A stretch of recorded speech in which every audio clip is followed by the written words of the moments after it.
Okay, the next item of business is a debate on motion 19128 in the name of Douglas Ross on the Right to Addiction Recovery Scotland Bill at stage 1. I'd invite members wishing to participate in the debate to press the request to speak buttons now or as soon as possible. And I call on Douglas Ross, the member in charge of the bill, to speak to and move the motion around 8 minutes. Mr Ross. Thank you very much, Presiding Officer.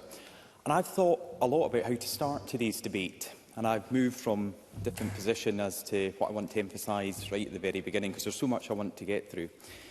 But this debate is so important to so many, to the people who invested time and energy in this bill, and to those who perhaps don't know all of the detail and how we got here, but simply hope that this bill can help to address the appalling number of drug and alcohol deaths here in Scotland.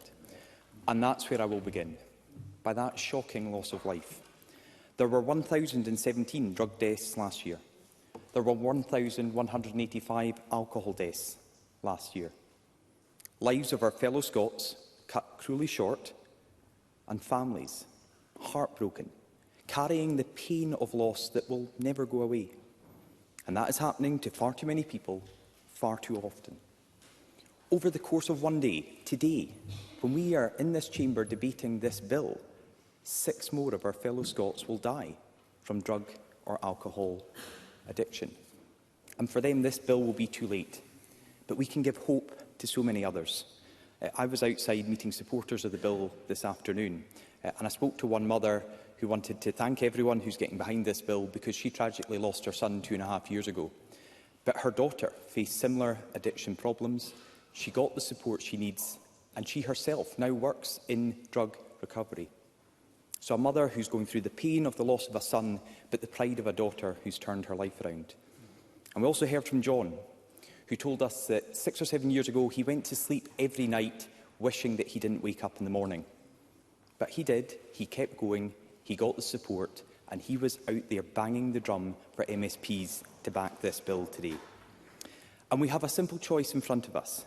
We are, agreeing or not, the general principles of this bill. Not to say it's a finished article, not to say it is perfect in every way, just to say if we agree that there should be a guarantee for everyone to receive the treatment they need when they need it to tackle their addiction. It really is. I will briefly give way. Alex Cole-Hamilton. Very grateful to Douglas Ross for giving way. Does he recognise that treatment for drug addiction and chaotic lifestyle factors is often more than just rehabilitation? There's harm reduction, there's stabilisation, there's comprehensive trauma-informed recovery work that needs to go alongside that. Douglas Ross, I'll give you the time back. Thank you, and I do agree with that, and I'm grateful to Alex Cole-Hamilton for the way he has approached this bill. I know that he is someone who needs convinced on all of the aspects of it, but is willing to get behind it to allow further debate and support. But I go back to the point, we're voting on the general principles today. We're not voting about issues that may be a cause of concern about implementation. It's just whether we want to support that general principle. I also want at this stage, Presiding Officer, to say some thanks, to thank the people who have helped us get to this stage. Anne-Marie Ward and Stevie Wishart are the architects of this bill. They were living and breathing it long before I picked up the parliamentary reins to take it through Holyrood. They are singly the most knowledgeable and articulate advocates for this bill and for getting people the help and support that they need when they need it. And if this bill passes today at stage 1, it will be because of the work of Stevie and Anne-Marie, and I will be forever grateful to them for what they've done. Can I also thank all the party leaders, ministers. I've spoken with the Drugs Minister, with the Cabinet Secretary, with representatives from every party. I spoke to them at the beginning of this process. I had to speak to more of them at the end because we've got more parties in this chamber. But I am grateful to everyone who has engaged during this process. I'm grateful to the committees that have looked at this, the Finance and Public Administration Committee, the Delegated Powers and Law Reform Committee and the Health and Social Care and Sport Committee. And I want to thank everyone who engaged with those committees and with my own consultation on the bill. Can I thank Elliot Roy, who supported me through the early stages of this bill, and now Jamie Carter, Aris Wilson in my office, who's done a lot of the work in terms of getting people around the table so I could speak to them, and the press, who have really backed the campaign, be it in the Times today, when I was saying why MSPs had to rally behind the bill, and the Sunday Post at the weekend, I think, gave us a very clear picture of what's at stake here. And my final thanks in the opening remarks are to the Non-Government Bills Unit, and they're sitting at the back today. So can I thank Neil Stewart, Ros Thompson and Alison Fraser? And I've said this on other non-government bills. I'm on my final lap of this Parliament, so I'll be leaving in a few months' time, but I will be telling anyone who does have the honour of being elected here that that is a group of individuals that you need to focus on, you need to embrace and you need to support, because they can take an idea, put it into words that can be draft legislation, help you with the scrutiny, do all the hard work and the heavy lifting, and in some cases allow you to put your hopes and inspirations into law. And I'm very grateful to the three of them.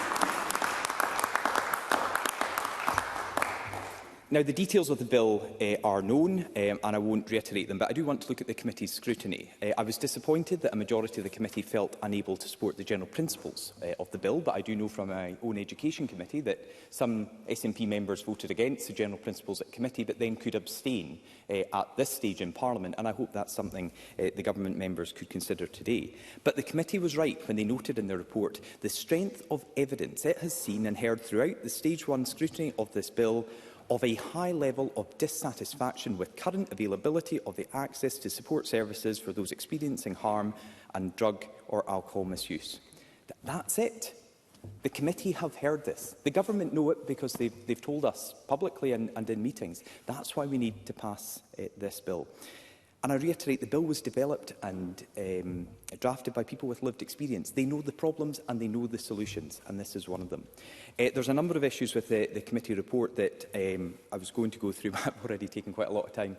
But I was open at committee, and I said to the convener and to the members of the committee, who I am grateful for the work they did, we can work together. We can amend elements of this bill. This is what our parliamentary process is about. Look at areas of concern, and I hold my hands up. The bill is not perfect. There are areas that in committee scrutiny, until I was questioned, I hadn't even thought about it, but then it was very clear that is something that could be and should be improved, and we have the opportunity to do that. There was a number of points that some of them would be quite significant amendments, other ones would be very limited amendments to get this bill through, and that's what we've got to look at. But in conclusion, Presiding Officer, I hope I've shown throughout the process of this bill, I sat through every single committee session, I've tried to engage across Parliament, that I am willing to work and listen to people in this chamber to make this bill better, to get it right, both inside and outside the chamber, because there are stakeholders, some who have reservations about the bill, some who wholeheartedly support it, but all of them who would like to work together if we can get over this stage today to improve it. But we have to get past stage 1 to do that. So as MSPs consider their votes this afternoon, I ask them to think about the optics of shutting down the debate on a bill that seeks to tackle our national shame of drug and alcohol deaths. Exactly 1 week ago today, this Parliament passed the dog theft bill at stage 1.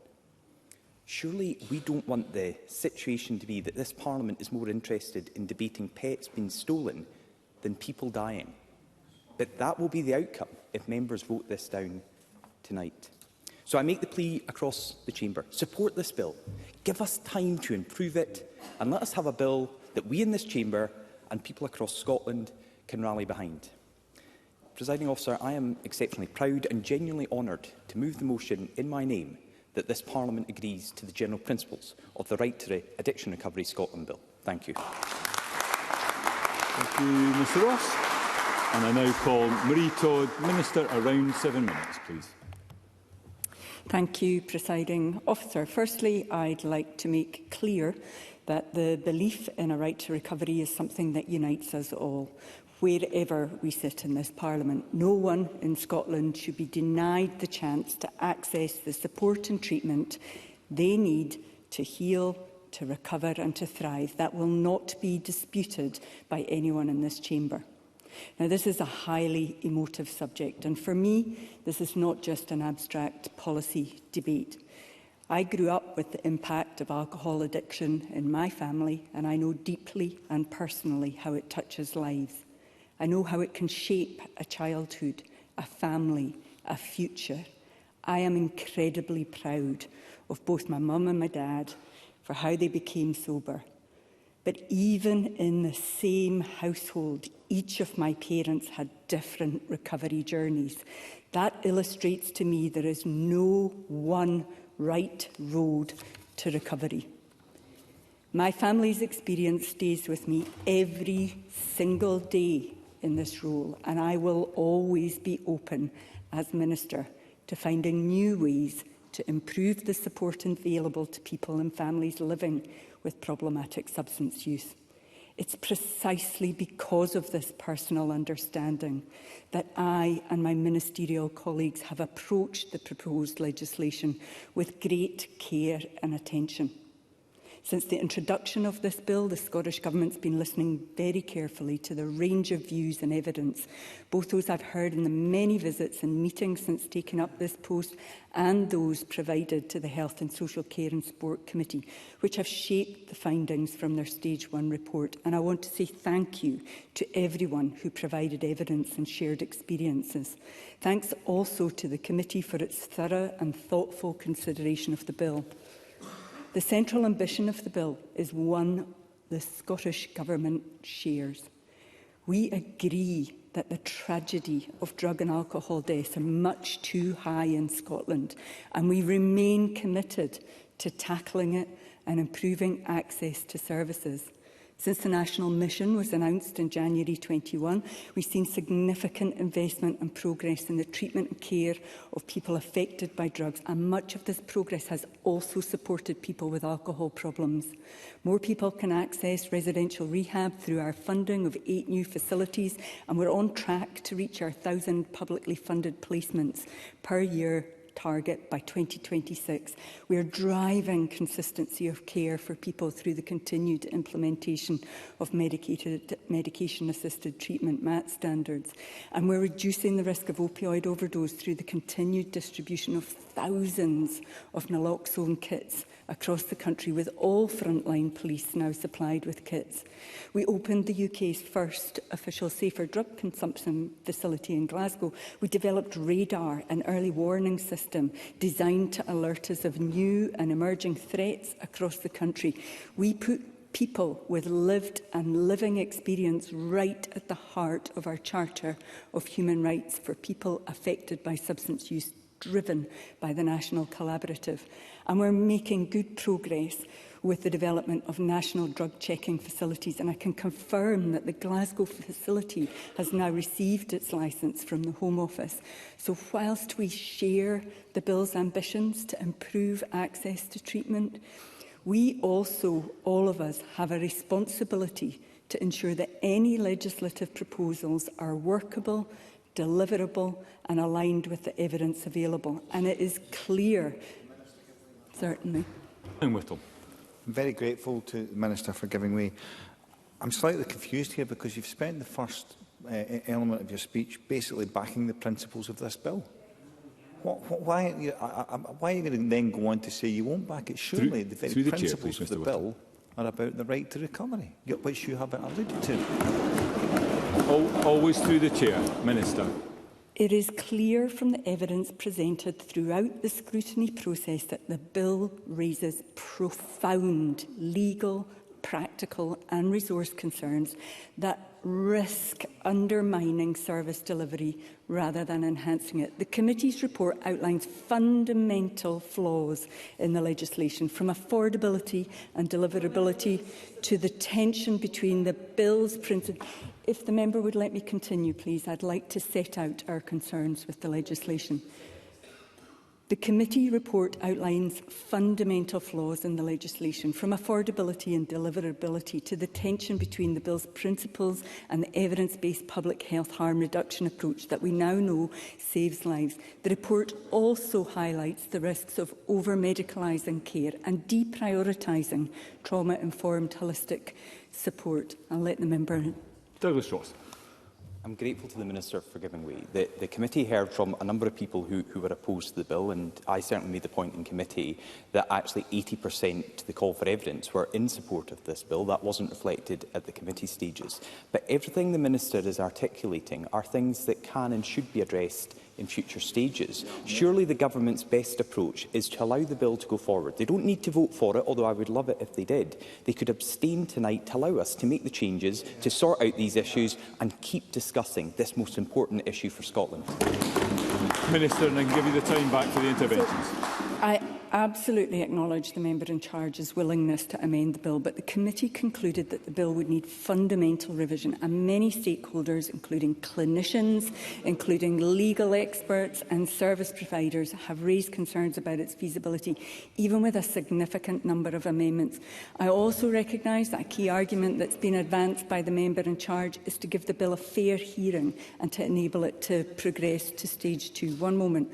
But the committee was clear in its final report, drawing on evidence from expert witnesses, including people in clinical fields, that progressing the bill in its current form could lead to unintended consequences that risk outweighing its intended benefits. Now, given those concerns, I did meet with the member in charge recently, and I suggested that we consider non-legislative options, but he was unwilling to have that discussion ahead of the debate today. Presiding Officer, let me put on record to my offer to Douglas Ross and indeed any member of this chamber. I am open to working together on the issues that are raised within the bill. Okay. Douglas Ross. Just on that point, if the member is open and willing, allow the bill to progress to stage 2 so we can sort it out. That's open and willingness. Minister. So I've already set out that there are fundamental issues, and that experts who have scrutinised the bill and given evidence on the bill have raised the potential of the bill causing more harm than good. As I said, we Minister, can you resume your seat a second? The Minister has taken a number of interventions. She's responded to those interventions. I don't expect to then have a barrage of comments from a sedentary position. Minister, and I can give you the time back for those interventions. Thank you very much. As I've said, I'm absolutely confident that everyone in this chamber shares the ambition to tackle the drugs deaths and alcohol deaths in this country, and I am more than willing to work with members and with opposition parties on those issues. Our new drug and alcohol strategic plan will embed the human rights-based approach that's outlined in the Charter of Rights published in December 24. But in contrast to the proposals in the bill, it will do so in a way that's deliverable, that's adaptable, and that is already aligned with existing policies and approaches, and crucially has the broad support of partners. We've engaged widely over summer with service commissioners, delivery partners and representative groups, and people with lived and living experience have developed a suite of non-legislative measures that go further than the bill in improving access and quality. We'll further improve treatment standards through a national service specification to set expectations for rights-based services and the expansion of MAT standards to cover all drugs and alcohol. We're continuing our commitment to residential rehabilitation and focusing on improving pathways for individuals. We'll also shortly publish new standards for young people who are accessing treatment or support. We're going to embed the whole system approach by including mental health, substance use protocols and renewed prevention efforts. We're working across justice and homelessness services and recognising that tackling stigma is essential to enabling people to seek help without fear or shame. We're developing a new fund for grassroots and community projects, building on the success of the Cora Drugs Mission Funds, which supported over 300 projects. And we'll strengthen local accountability with a partnership delivery framework with COSLA and continued annual reporting and monitoring. Taken together, these actions reflect a rights-based, person-centred approach to recovery that's already being embedded in funding criteria and service design. Let me finish by saying recovery is not just about clinical treatment. It's about housing, employment, healthcare. It's about strengthening families, strengthening communities. Above all, it's about restoring hope and connection to those people who have lost both. Any legislative change must be part of a wider, holistic and properly resourced response. Treatment isn't just about diagnosis. Recovery is not just about abstinence. Recovery is not linear. It's not just about whether a person is using substances. It's about restoring hope and dignity and building relationships. And it is about empowering people to control their own destinies. As such, I can confirm that the Scottish Government's intention is to vote against the motion today. Thank you. I now call on Claire Hockey on behalf of the Health, Social Care and Sport Committee. Ms Hockey, around 7 minutes, please. Thank you, Presiding Officer, for the opportunity as convener of the Health, Social Care and Sport Committee to speak in this Stage 1 debate on the Right to Addiction Recovery Scotland Bill. As the Chamber will be aware, on the 23rd of September, the committee published its Stage 1 report on the bill. This report is the culmination of an extensive and far-reaching programme of scrutiny, and I would draw the attention of the Chamber to the evidence and the recommendations it sets out. Before speaking to the substance of the report, I would like to thank those involved, organisations and wider stakeholders who engaged with the committee during its scrutiny, particularly those who had the courage to share their own lived experience of accessing support services for harm from drug and alcohol use. The committee's informal engagement and call for evidence, the latter of which received 129 responses, were critical in providing an evidence base for the report. And it also gave committee members a tremendous insight into not just the potential impact of the provisions contained within the bill, but the wider issues involved in tackling alcohol and drug harms across Scotland. The extent of the committee's consultation and lengthy programme of oral evidence reflects how seriously the committee has taken its role in scrutinising this bill. As highlighted in the concluding recommendations on the general principles of the bill, the report acknowledges the overwhelming amount of evidence we have heard of a high level of dissatisfaction with current availability of and access to drug and alcohol support services across the country. And I can assure both this Chamber and all those engaged with the committee that our members are acutely aware that more needs to be done in this area. Scotland has long-standing and serious issues associated with drug and alcohol harms. And while I commend the good work being done at every level to tackle these issues, it remains the case that every single drug death is a tragedy. And it's our duty as representatives to ensure we explore all avenues we can to improve the current public health situation in Scotland and ultimately save lives. With that said, it's also incumbent on the lead committee in any scrutiny process to be forensic in its analysis of the proposed provisions of the bill before us. And I believe I speak for all when I say that I commend any policy which is intended to improve public health outcomes for the people in Scotland. But it would be remiss of any committee not to consider whether, in practice, the bill it is scrutinising is capable of delivering its intended aims.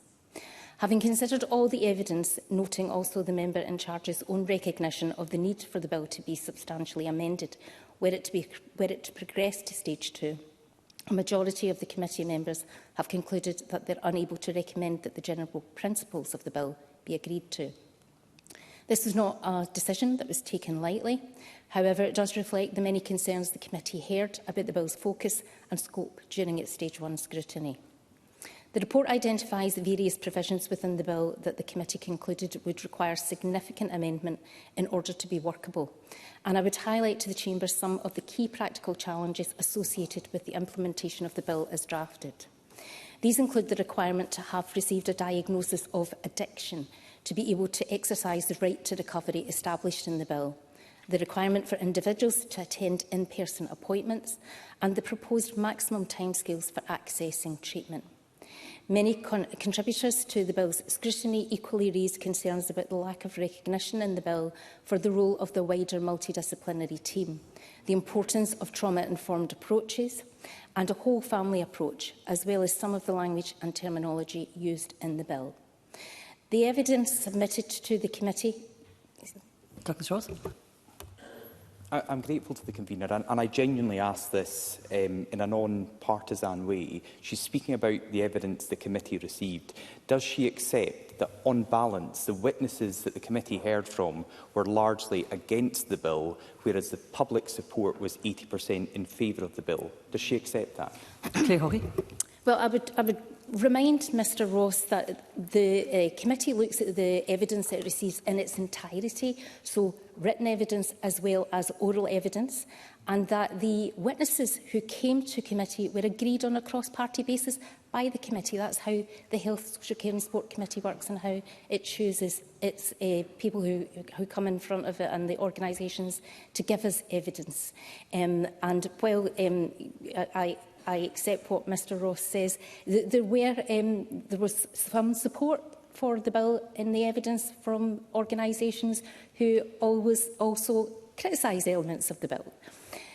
Evidence submitted to the committee raised particular concerns that certain aspects of the bill's provisions would exacerbate stigma against those experiencing harm from drug and alcohol use and would risk creating additional barriers to accessing treatment. And the committee also heard concerns regarding how the bill may interact with the existing legal frameworks and strategies aimed at tackling drug and alcohol harms in Scotland. More fundamentally, many of those giving evidence raised concerns that establishing a legal right to treatment in this area could create a significant risk of litigation and may also set out an unhelpful legal precedent in the context of finite resources for similar rights to be created for the treatment of other conditions. There was a general consensus amongst witnesses, particularly those on the ground involved in frontline services, that the bill places too much emphasis on abstinence-based treatment over harm reduction. Whereas we also heard evidence that abstinence-based treatment pathways will not suit everyone, and that depending on where they are in their treatment and recovery journey, many individuals will benefit more from harm reduction interventions. Ms Weber. Sue Weber. I thank the convener for taking that intervention, but would you not concede that right now the Scottish Government's focus is on harm reduction and there is not enough focus on perhaps providing the rehabilitation and the recovery that this bill would allow us to present? Claire Hawley. No, that's not true. Can I remind Ms Weber that I'm speaking here on behalf of the committee, not on behalf of my party and not on behalf of the Scottish Government. However, I think the Minister, in her opening speech, set out some of the work that the Government is doing, including the increase in rehabilitation beds and services. The committee has heard that the significant strain those working in drug and alcohol services are currently under and related concerns about the knock-on impact staffing requirements associated with the bill might have on the workforce, including on recruitment for multidisciplinary roles. To conclude, Presiding Officer, my committee fully recognises the need for concerted action to address the public health crisis this country continues to face with respect to drug and alcohol harms. However, after careful and considered scrutiny, a majority of members have been unable to recommend that the general principles of this bill be agreed to. This is a serious topic that requires careful and considered policy approaches to save lives.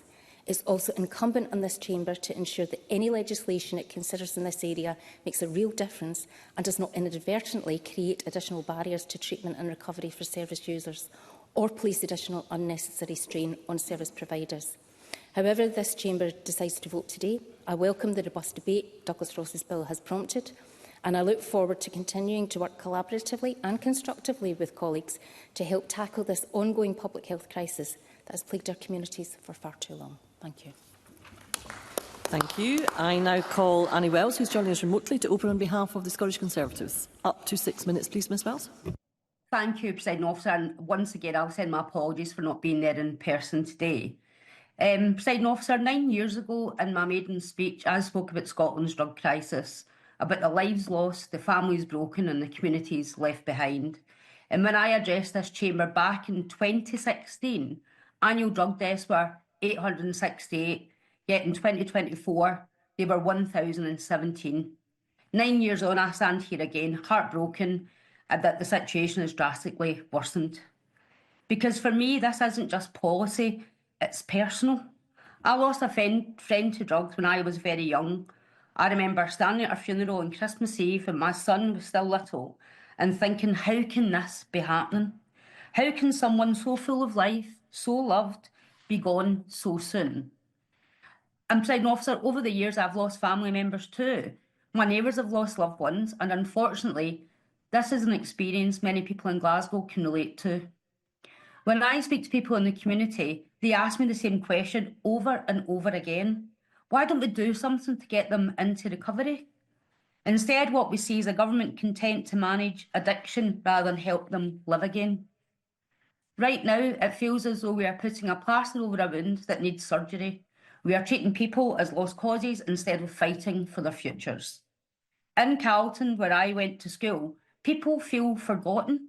Presiding Officer, residents have spoken to me, citing that the Thistle's presence has brought more drug dealers into the area. One man, an addict who spoke to the media, said he desperately wants to be in recovery, but putting the Thistle Centre there has made things worse for him. He said, there's no hope. I've tried to get treatment and I just get sent away, put on methadone or onto an extra script. And he's asking, like so many others, Presiding Officer, why am I being left behind? And Presiding Officer, that question should haunt this chamber. I put a Freedom of Information request in a few months ago to the Thistle, and the answer I got was devastating. Not one single person has been put into recovery from the Thistle. Not one. And last week in committee, I hope things may have changed. But again, I was told not a single person has been put on a recovery pathway. And do you know what I was told next? That is not one of the measures of success of the Thistle. Presiding Officer, how can we accept that? How can a so-called safe consumption space be called a success and consider being rolled out to other cities if it doesn't get anyone into recovery? And I was told that not everyone's recovery journey is the same, and I absolutely 100% agree with that. But I ask this, over 460 people have used the Thistle. If it's not everyone's journey is the same, why isn't anyone's leading to recovery? And when the Parliament voted to support the Thistle, it was under the impression that it would help more people into recovery, and I voted for that. But that was a promise, and frankly, the people of Carlton and the people of Scotland just feel as if that was just for show. A grandma whose family have lived in Carlton for over 150 years has said she doesn't let her grandkids play outside anymore, and residents feel as though heroin has been decriminalised in Carlton. And I can tell you it breaks my heart to hear that, Presiding Officer, because this is a community that has been already faced so much hardship, and it deserves better than to be treated like a testing ground. And I see the same pattern where I live in Springburn. The same thing I spoke about 9 years ago. The same faces walking down the road to get the same NHS prescribed methadone that they've been on for 30 years. Presiding Officer, 30 years of the same cycle. 30 years without the real support to get better. And this is why this bill matters so deeply. Because it says to those people, to the ones who believe they've been written off, that we haven't forgotten you. It says recovery isn't a privilege, it is a right. And it says every person deserves the chance to get well. Not to be parked to methadone for decades or ushered into a facility. But this is what I want Scotland to be. I want to see a Scotland where we invest in residential rehab, in community-based recovery, in aftercare, in jobs and purpose. Because, Presiding Officer, that is what changes lives. And I think back to my friend, to her funeral all those years ago, and I wonder if she had been offered real recovery, would she still be here today? And that is a question that drives me. That is a question that should drive every single one of us in this chamber today, because behind every statistic is a name, a face and a family. And if we truly believe in compassion, in dignity and in second chances, then we need to act like it. So today I would urge the Minister yet again to come and look at this in a different light and say, what can we do at stage 2? How can we get this bill so that we have a further discussion? Because people don't just deserve to survive, Presiding Officer, they deserve to live. And in yesterday's debate, Presiding Officer, the Cabinet Secretary, Mary McCallan, said on the subject of illegal migration, we are talking about people with hope, people with aspiration, people who have suffered, human beings who should be treated with dignity and respect. And you know what? I agree with her. But I must ask the SNP government why they can't share the same compassion, the same respect for human dignity to be extended to those suffering from addiction. Because, let's be honest, this consumption facility is not a pathway to hope. It is a deferral of tragedy. It is a waiting room for inevitability when human beings are allowed to remain trapped in addiction for years without any real chance of recovery. Scotland doesn't need more managed misery. It needs meaningful recovery. It needs a government brave enough to say that people deserve more than survival. They deserve to live. And I would urge everyone in the chamber to listen to the message from Favour UK. We keep talking, they keep dying.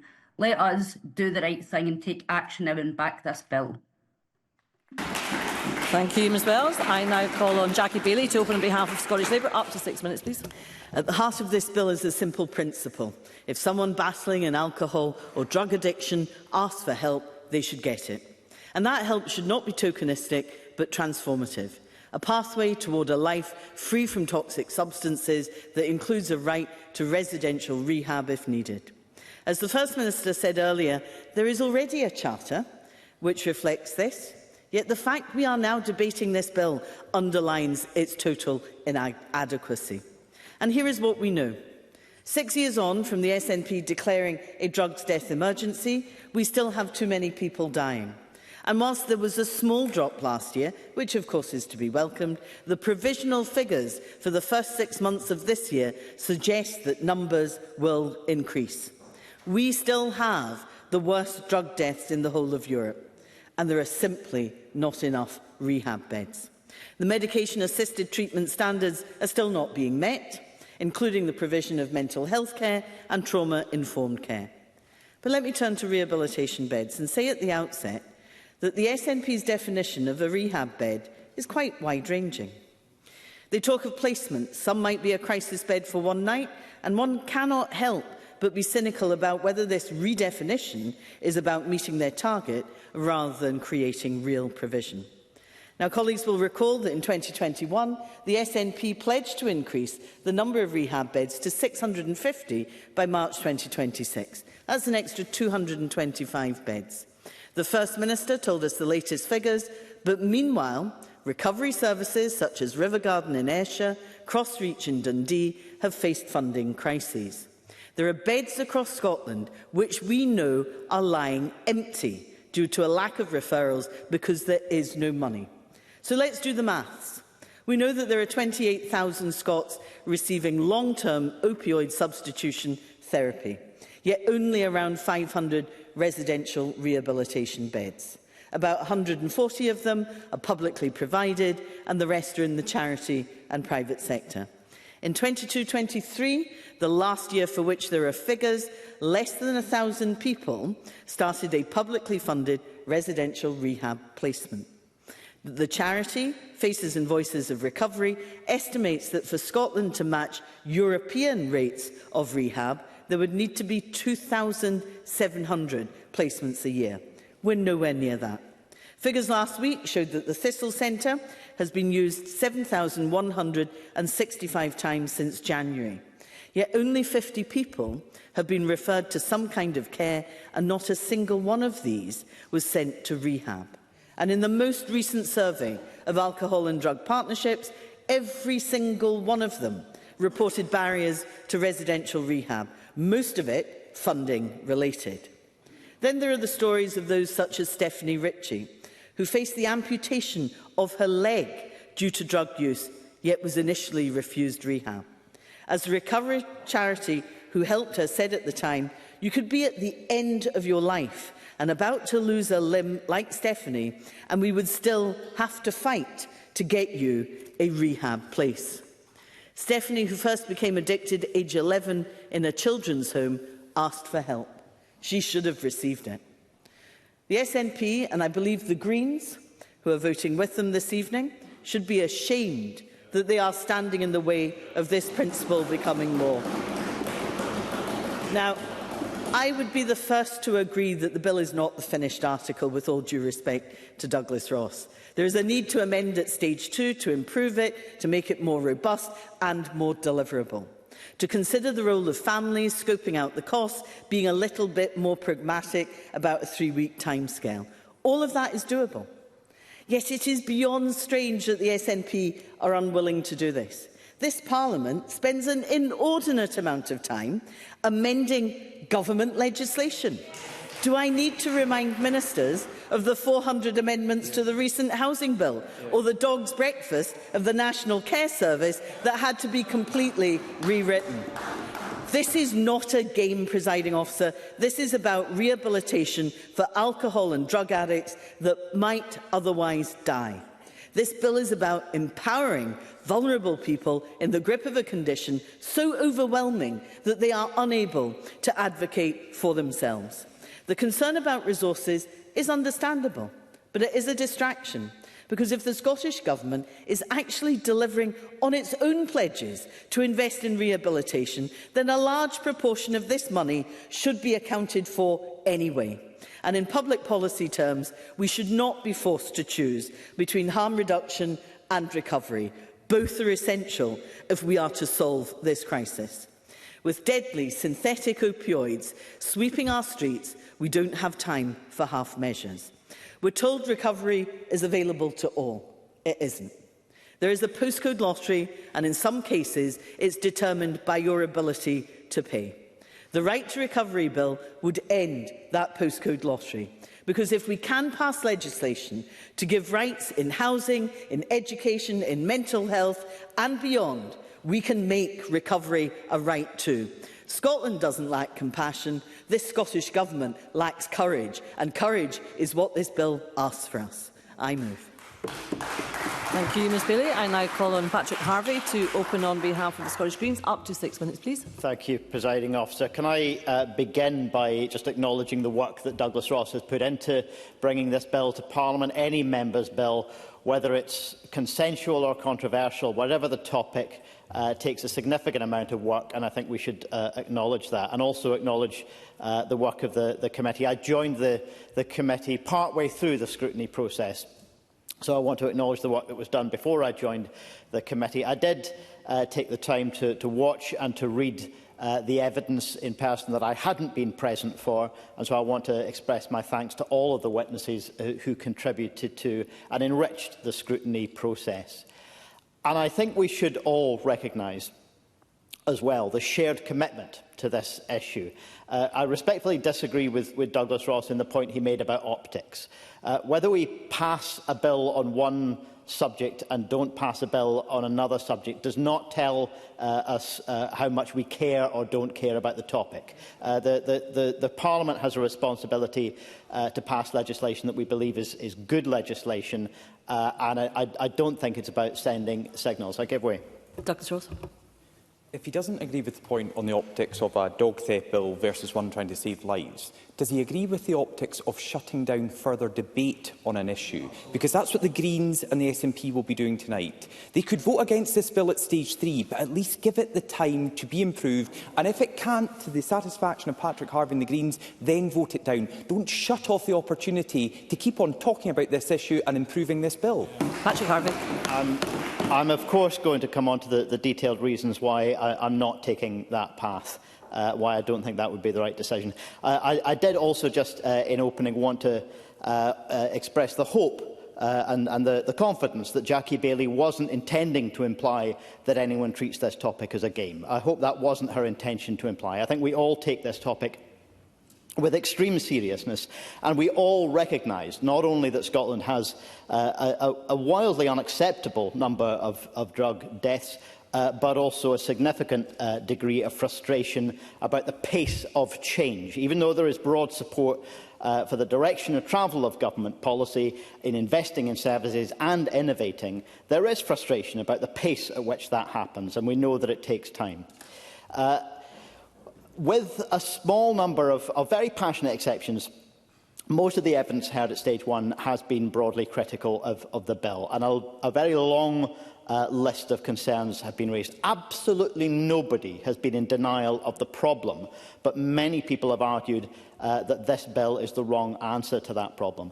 And of the number of changes that would need to be made to the bill if it was to progress, it would need to be made consistent with the current policy and legal framework rather than being in conflict with it. The current framework is regarded as more collaborative and less medicalised. The bill would need to address the concern that the legal right to treatment in some areas would result in the deprioritisation of investment in prevention and early intervention.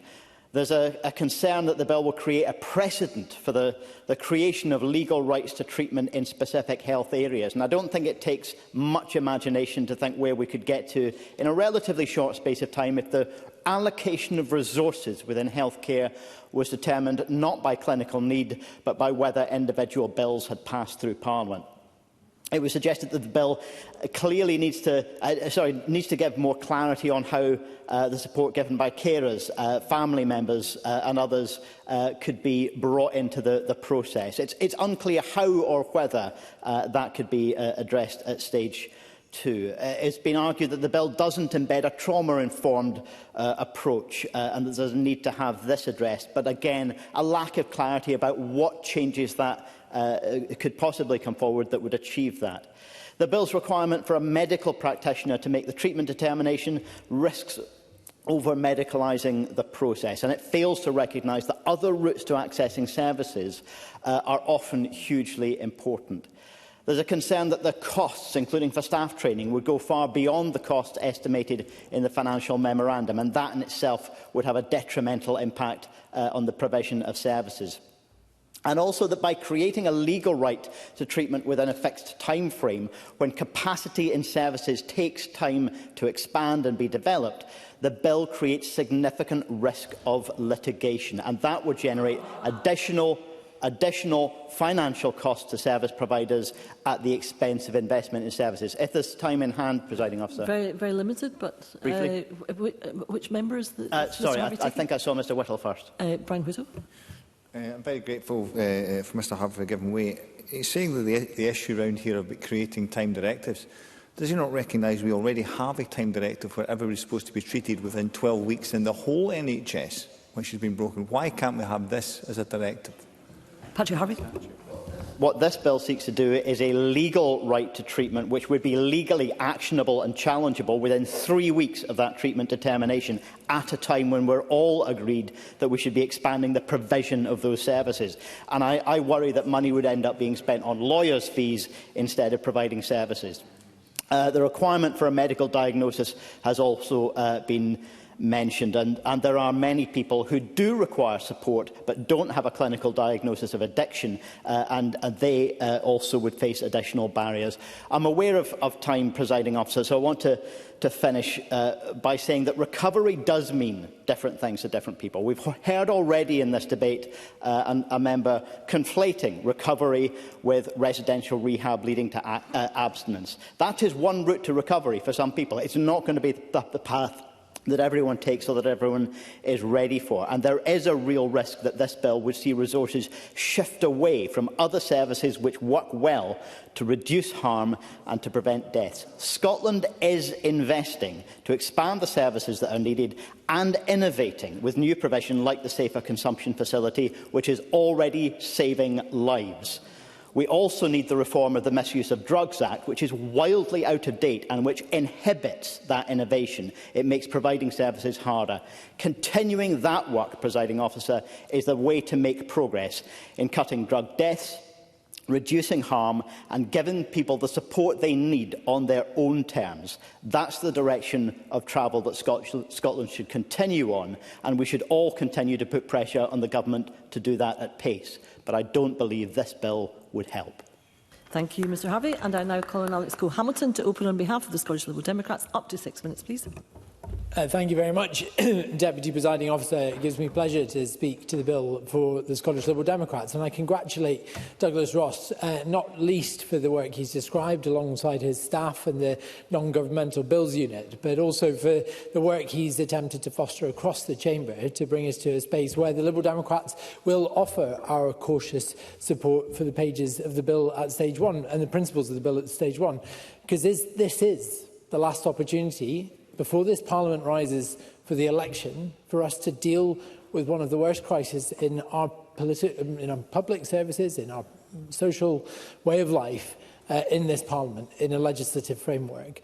I listened with interest to what I thought was a very compelling speech from the Minister, who I think very bravely took us through some very personal examples of addiction in her family, and I commend her for that.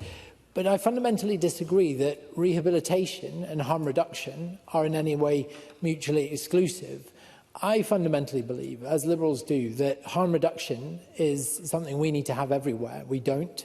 We've called for the Thistle Centre pilot to be expanded right across this country, not least to our metropolitan areas, but also those areas of rurality where harm reduction is so badly needed. But rehab has its place too, and people deserve a right to rehab. So we will support it, because we cannot turn our backs or close the book on the last opportunity for this Parliament to make meaningful change in this area before a new government potentially is formed next spring.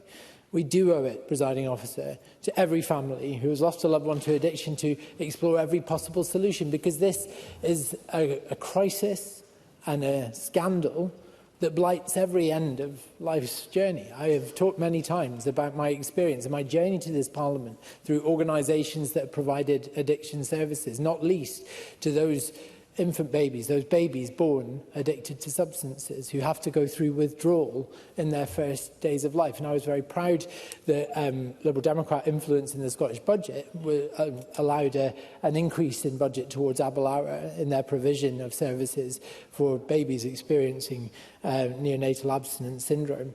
This bill's aim is to give everybody the right to timely person-centred treatment. I think we should all be able to get behind that. I don't understand why people are fixated with the gravity of where this bill is now, as opposed to where we could get it to. And that is why we're not going to give up on it today. Too many people seeking help are still turned away, told to wait, and simply then sometimes lost in the system.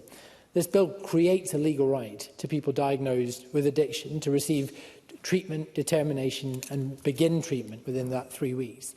Now, I have concerns about bringing in a guarantee in the current funding envelope that we provide for drug and alcohol services in this country, that legal imperative will see ADPs and social care partnerships and health boards diverting resources away from crucial trauma-informed services and harm reduction services in order to meet that guarantee.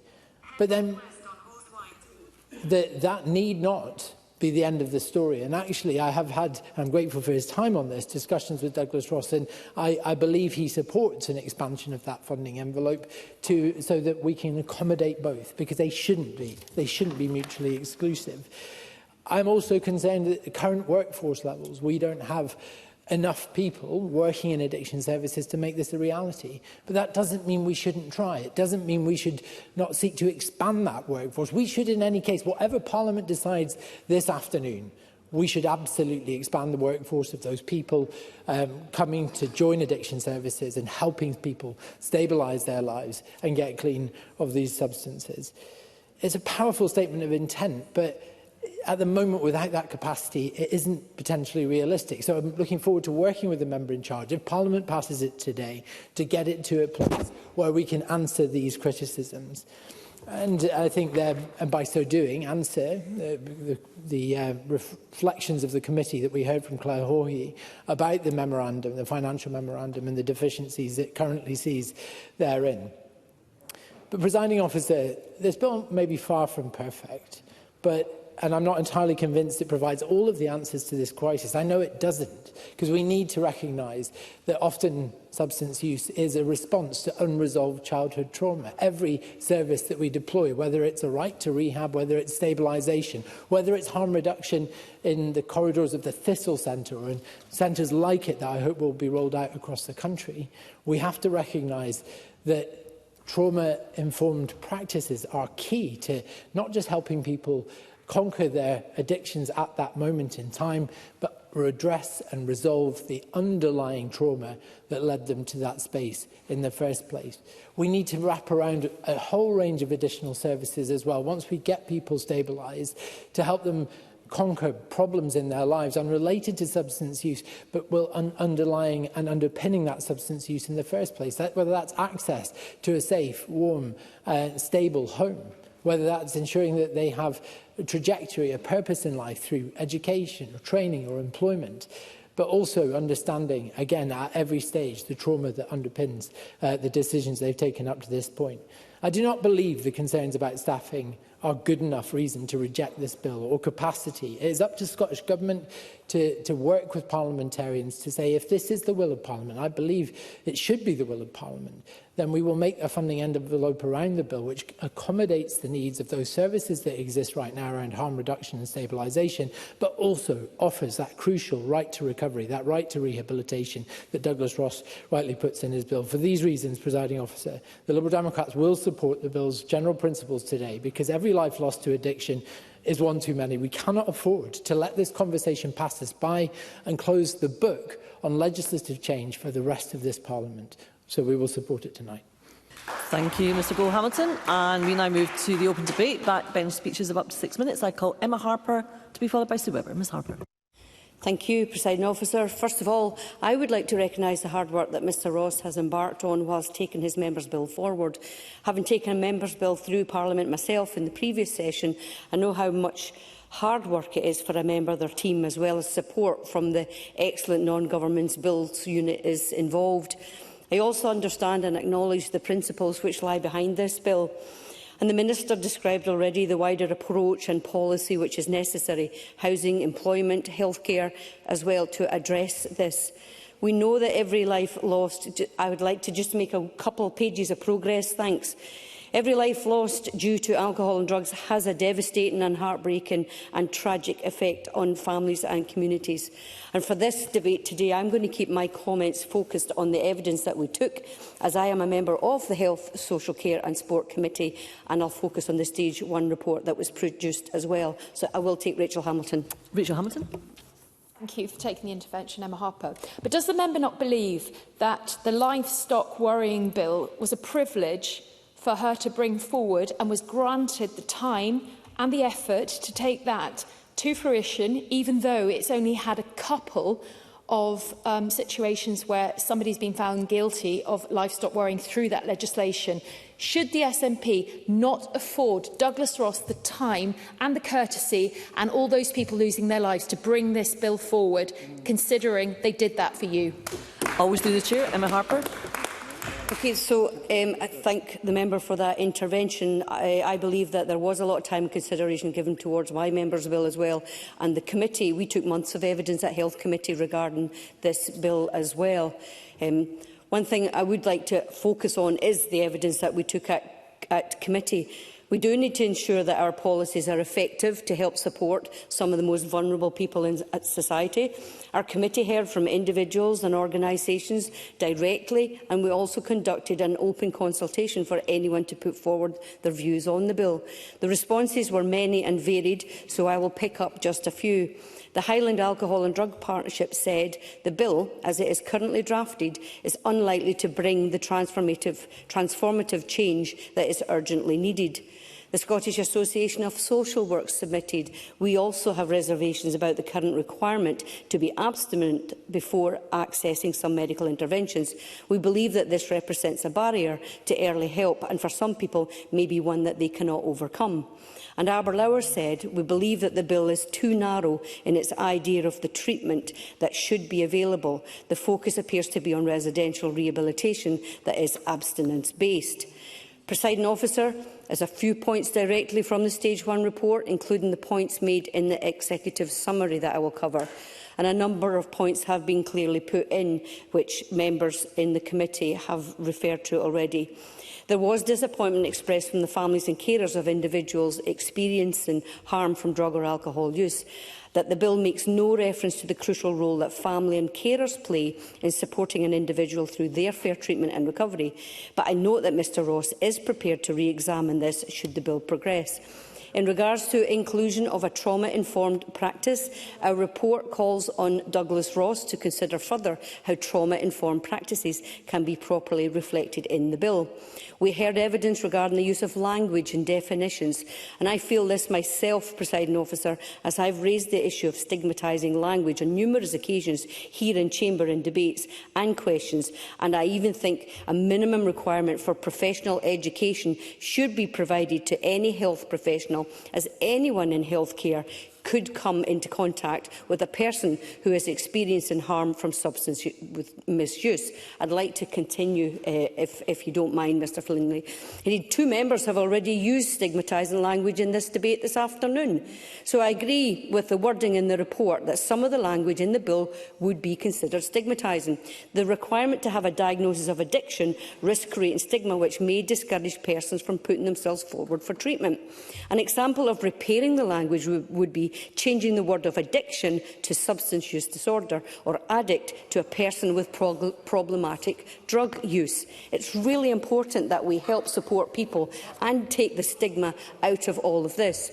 This is backed up elsewhere in the Diagnostic and Statistical Manual of Mental Disorders. So that evidence also reflects what I'm saying about stigmatising language. As a member who represents a rural region, I'd like to highlight the requirement in the bill for a right to an in-person appointment. This would disadvantage people who are resident in remote and rural areas. We have seen the advances during this. No, I'm going to continue because I've got a couple of pages that I'd like to finish on, Presiding Officer. We have seen the advances during this and since the COVID pandemic of near-me and video consultations. So this should be part of any consideration should the bill progress. Video or remote consultations do suit persons in rural areas for a number of reasons: travel, transport, time and privacy. We also heard at committee the concern about the proposed 3-week timescales for individuals to commence treatment under the terms of the bill. This may cause challenges in quality and choice of treatment and again could lead to restrictions of treatments. So I'm conscious of time, Presiding Officer. As you can see from the report and the speakers across chamber, that there are many calls throughout the report for changes to be made. In fact, I believe there are so many alterations that would require additional scrutiny, additional time. Some of the requested changes are not even insignificant. The bill would be significantly different compared to the original bill proposed. So for this reason, I cannot support this bill at stage 1. Thank you. Thank you, Ms Harper. I now call Sue Webber to be followed by Michael Mara. Ms Webber. Thank you, Presiding Officer. I want to also thank my colleague Douglas Ross and the team, the Non-Government Bills team, Anne-Marie Ward, Stevie Wishart and all the other groups and individuals who helped bring this bill before Parliament today. And a call out to Anne-Marie and Stevie Wishart for that short period of time when I was the Shadow Minister for Drugs and Alcohol, as they steered me through some of the landscape that I was unfamiliar with. But under the SNP, drug-related deaths have spiralled out of control. Drug deaths in Scotland have more than doubled since the SNP came to power, and the current strategies to help those struggling with addiction have failed and are still failing. Because it's not about language, it's about saving lives. Even Nicola Sturgeon has admitted that the SNP took our eye off the ball on drugs deaths and that the SNP government did get things wrong. And we can all agree that each and every drug or alcohol death is a tragedy, and there can be no doubt that our drug death crisis is an emergency. And I'll not be able to speak with the emotion that Annie Wells has done this afternoon. Scotland still has the highest drug death rate in Europe for the 7th year in a row. And during that time, over 8,300 people have lost their lives, leaving behind grieving families and friends. And the most recent UK-wide data available shows that Scotland's drug deaths are nearly 3 times the rate in England and Northern Ireland, and 1.9 times higher than in Wales. People in the most deprived areas of Scotland are 12 times more likely to die of drug misuse than people in the least deprived areas. That is an utter shame. In 2020 alone, 602 children lost a parent or a parental figure because of a drug death. And alcohol-specific deaths are above 1,000 for the 12th year in a row and have increased by 16% since 2019. Kirsten Horsburgh, the CEO of the Scottish Drugs Forum, blamed the SNP cuts for increasing drug deaths. Alcohol and drugs partnerships which tackle drug and alcohol abuse at the local level say they are underfunded and have no confidence in the SNP government's leadership, and I agree. 72% of ADPs said that the amount of funding they receive is not enough to deliver the national mission to reduce drug deaths. And Audit Scotland said that an 8% real terms reduction in funding over the last 2 years means that ADPs are having to find ways to do more with fewer resources. Only 1 in 3 ADPs agree that there is an effective national leadership on the national mission by the Scottish Government. The SNP government has failed to make a serious dent in the appalling drug death toll. Their solution, their silver bullet, was the Thistle, their drug consumption room in Glasgow, which for years was used as a constitutional excuse for the drug deaths being so high in Scotland. There have been a reported 7,000 people using the drug consumption room, and Jackie Bailey spoke more in detail of the stats. This has cost £2.3 million. And not one person has been signposted to a rehabilitation service. We were promised that this would be the case, and that was one of the very reasons the Conservatives supported the pilot. We were misled. So to say I've got reservations about the effectiveness of drug consumption rooms is an understatement, and I, for one, do not want to see them spread across the country in any way, shape or form, and certainly not in the capital city of Edinburgh. Annie Wells, I'll take the intervention. Annie Wells.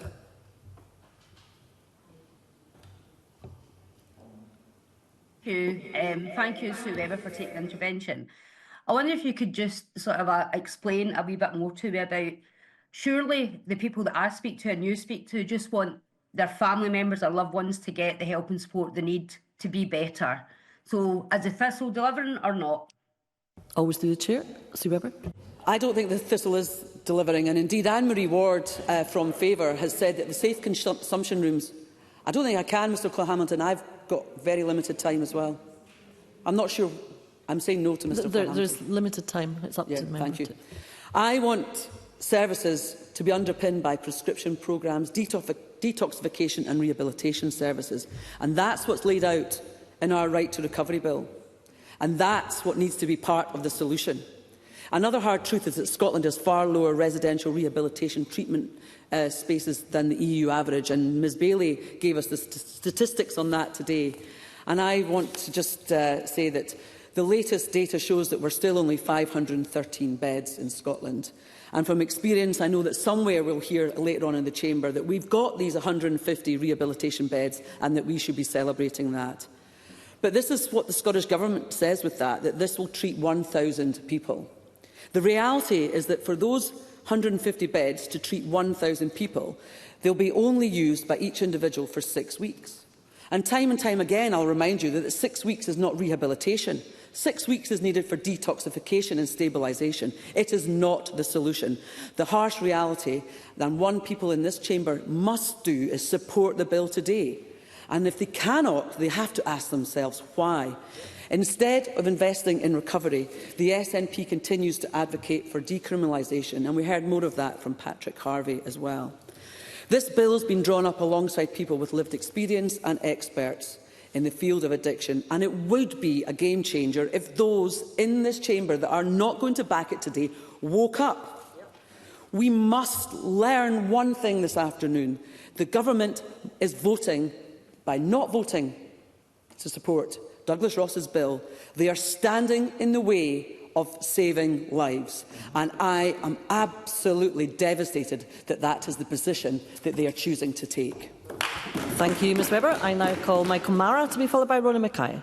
Mr Mara. Thank you, President Officer. Can I add to my, draw attention to my previous register of interest that I was previously employed by the Leverhulme Research Centre for Forensic Science in Dundee, which is involved in the development of drug checking services.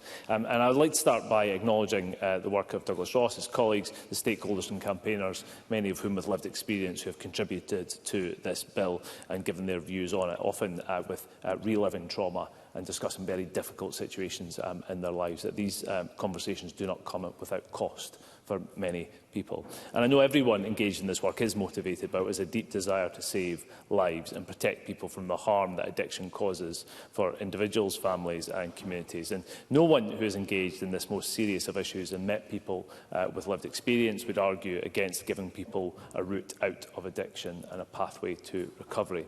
There has to be respect for the individual and recognition that a one-size-fits-all approach just simply does not work.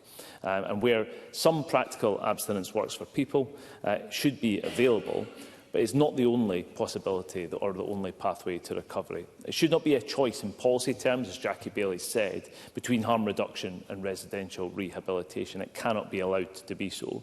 But I'm afraid that parts of this debate are turning on a balance between the two that at times moves from the practical towards the philosophical. I think the pragmatic solution that's set out in the Labour position is we will support what works.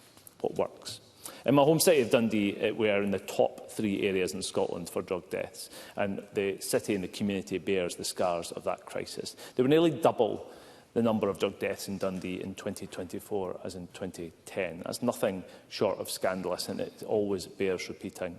These lives were needlessly lost whilst inadequate services were left to decline yet further and necessary interventions to save lives were ignored. There has been very clear service failure in Dundee, and that was laid out in the Dundee Drugs Commission. So many lives have been lost as a result. That failure has been characterised by a system that was overly clinical, overly medicalised, but was punitive in nature, and it lacked flexibility for the individual. Services have to meet people where they are if they are to have any chance of achieving lasting change. And I'm afraid that far too often that simply does not happen. The pace of change in those services in Dundee has been absolutely glacial in terms of the actual change that people are looking to experience. And I do remain deeply sceptical about the assessment of the MAT standards. I'm afraid that the green rating attributed to many of those services in Dundee is not the experience of service users or indeed service providers in terms of the availability of those services. I also know that there remains a very significant data issue. If we're going to do what works, we need to know what works. We need proper live data. And there have been clear improvements in the radar system in terms of warnings for the kind of drugs mixes that are on our streets and that risk people daily. But we do need to shorten timescales for forensic toxicology to give policymakers the information we need while simultaneously protecting from harm as best we can. And we also need drug checking services as a priority. The Minister knows I want to see the Dundee facility operational as soon as possible, and I've been in conversations in the last week with the University of Dundee to see how that might be progressed at greater pace. I know the Minister shares that aspiration. She said as much to the committee just last week. But crucially, we have to get services right at moments of potential change for individuals. And the often neglected area of transition services, stabilisation services, I think is absolutely critical to that. Done properly, those services can help people get to a place where they can take necessary steps from chaotic drug use to better access rehabilitation, residential rehabilitation, where as it should be available. And that can support them to beat addiction and to get their lives back on track. But at present, in far too many areas, those kind of services for stabilisation and transition simply do not exist at all. And beyond simply committing the funds, and some funds I'd like to understand remain unspent in the Scottish Government budget because the options for spending this money aren't there, the Government has to be working at pace to make sure that those services are actually on the ground and available. And each and every one of these measures that I have set out, I think, would help people on the path to recovery and to save lives. But we have to recognise in the context of this bill that Douglas Ross has brought forward, the support of his colleagues, there is no one path or one solution for this, what is the most serious of crises. The Government should be doing everything it can in every avenue to address the issue. They cannot be shutting down one priority ahead of another. Government and service providers should be using every tool at their disposal to save lives. This is genuinely the crisis, the national mission, in that language of religion that we hear from the Government. The explosion in drug deaths in this country is both unique in character, but it was preventable, and it should have been prevented. It's the single biggest categoric failure in public health of this Government, for which the previous First Minister has admitted culpability. But there have been no genuine solutions brought to the table. The numbers still remain far, far too high. Every year, my constituents continue to pay with their lives. It's my really sincere hope that this legislation, even at this point, can pass today, and that the debates around it can be the catalyst for much-needed change in my city and for the rest of the country. Thank you, Mr Mara. I now call Rona Mackay to be followed by Graeme Simpson. Ms Mackay. Thank you, Presiding Officer. Everyone in this chamber understands the urgency and the gravity of the drugs crisis in Scotland. The scourge of addiction has been with us too long, and far too many people have died. Too many people have had their lives blighted from this desperate health issue. However, as we've heard from the Health and Sport Committee convener and other members, this bill is sadly not the answer. It's flawed to the point of being beyond repair and simply could not work. The Health and Sport Committee's excellent Stage 1 report presents a balanced but realistic view of what the member is proposing, which, of course, is well-intentioned, but I believe it's unworkable. Presiding Officer, it's clear that there is widespread concern from stakeholders about the bill, as well as the committee. The Scottish Health Action on Alcohol Problems organisation points out that if the bill is to be taken forward, it would need to be extended significantly to ensure all people who would benefit from alcohol services and treatment have a right to that treatment, not just people who are formally diagnosed as addicted or dependent. So who would set the bar for who should receive treatment? Quality of care is not currently addressed in the bill, and that's surely absolutely crucial. In addition, the timescales for starting treatment may be unsuitable for certain patients. Every patient has individual needs that must be tailored to them for the best chance of recovery. A further issue is the limited idea of recovery in the bill. Beyond medical treatment, it doesn't address the psychosocial and practical life support that's necessary in recovery. Nor does it acknowledge the structural drivers of harmful substance use, and instead positions the person as the problem and treatment as the solution. Which leads me on to stigmatisation, referred to by my colleague Emma Harper. And disappointingly, I think the bill reinforces stigma throughout its language, and by perpetuating the idea that alcohol and drug use is the individual's fault. And none of this is acceptable when addressing a public health issue. The Royal College of Physicians believes that mandating a clinical pathway creates challenges and usually results, paradoxically, in poorer condition management, as assessment and review stages are created to support only mandated pathways. For instance, staff might be moved from one health setting to another to provide mandated treatments, but they may lack the special skills required without specialist training. Presiding Officer, the Scottish Government's National Mission on Drugs has already been carefully designed by people with lived and living experience.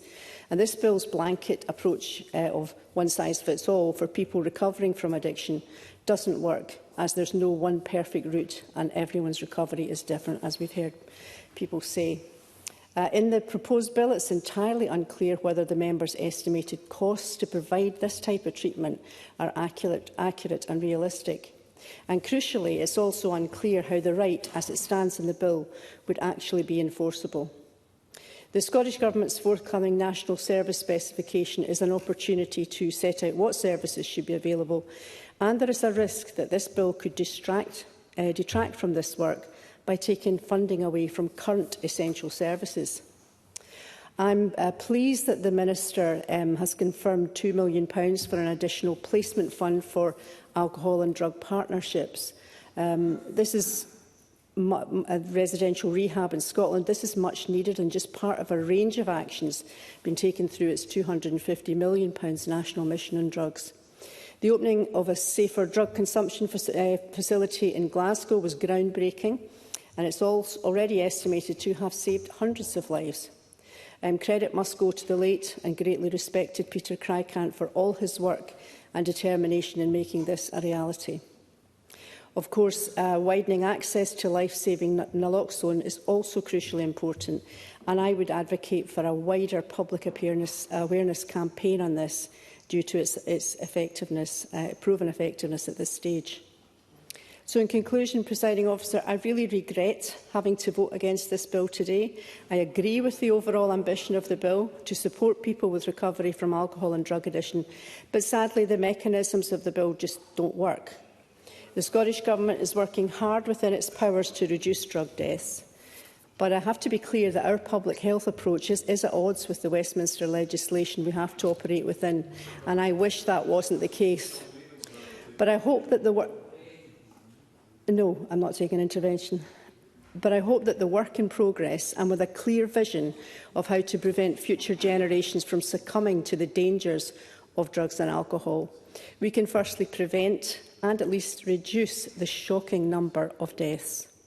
It sounds trite to say that every life lost to addiction is a tragedy, but be assured that the Scottish Government is absolutely committed to implementing evidence-based approaches that will save lives. Thank you. Thank you, Ms Mackay. And I now call Graham Simpson. Up to 6 minutes, please. Many thanks indeed. I won't take 6 minutes because I normally get 2 minutes these days, but it does allow me to take interventions, including from Mr Finlay, if he wishes, because I wasn't able to take him yesterday. I want to start by thanking Douglas Ross, actually, for bringing this bill to this point. There's a lot of work goes into bringing a member's bill to stage one, and Douglas, I know, has worked with the very impressive Anne-Marie Ward on this, who's in the chamber, at the back of the chamber today, and we should congratulate her as well. And I'd be delighted to take an intervention from Mr Finlay. Thank the member for giving way. The boss of an anti-drugs charity once told me that the Scottish recent anti-drugs campaign... Mr Finlay, is your microphone. The boss of an anti-drugs charity once told me that a anti-drugs campaign run by the Scottish Government was a very negative vibe, and that we should use more positive images of drug taking. Now, this bizarre and naive view, I think, says much about Scotland's harm reduction lobby, and I'd like to ask the member if he accepts that it's the dominance of this lobby and its ideology which is actually influencing and directing the SNP's shameful vote today. Graham Simpson. Well, I don't know if that's true, but I take the point. I think he may be onto something, because it's very, very strange that the SNP are set to vote against this bill, because all we're voting for today are the general principles. That's all we're voting for. It's the same as with any bill. If a bill needs to be changed, that's what stage 2 and stage 3 are for. Before I get into the meat of this, I also want to say how powerful the speech from Annie Wells was. I think probably the best speech I've heard from Annie Wells among a number of very powerful speeches that she's given. I think that was her best. Drug deaths are Scotland's shame, and I think this could be a day of shame for this Parliament if we vote this bill down at this point, because this bill is about something the public believe should exist. If someone asks for help with addiction, they should get it. But right now, that's not how our system works. And that's why we have the worst drug death record in Europe. We've got around 500 rehab beds in Scotland, but only 140 are publicly funded and accessible. The rest belong to charities or private providers, and they're shared with people seeking help for alcohol. Meanwhile, 28,600 people are on long-term methadone or buprenorphine, and that's one publicly funded rehab bed for every 200 people on methadone, never mind people with an alcohol addiction or addiction to other non-opiate drugs.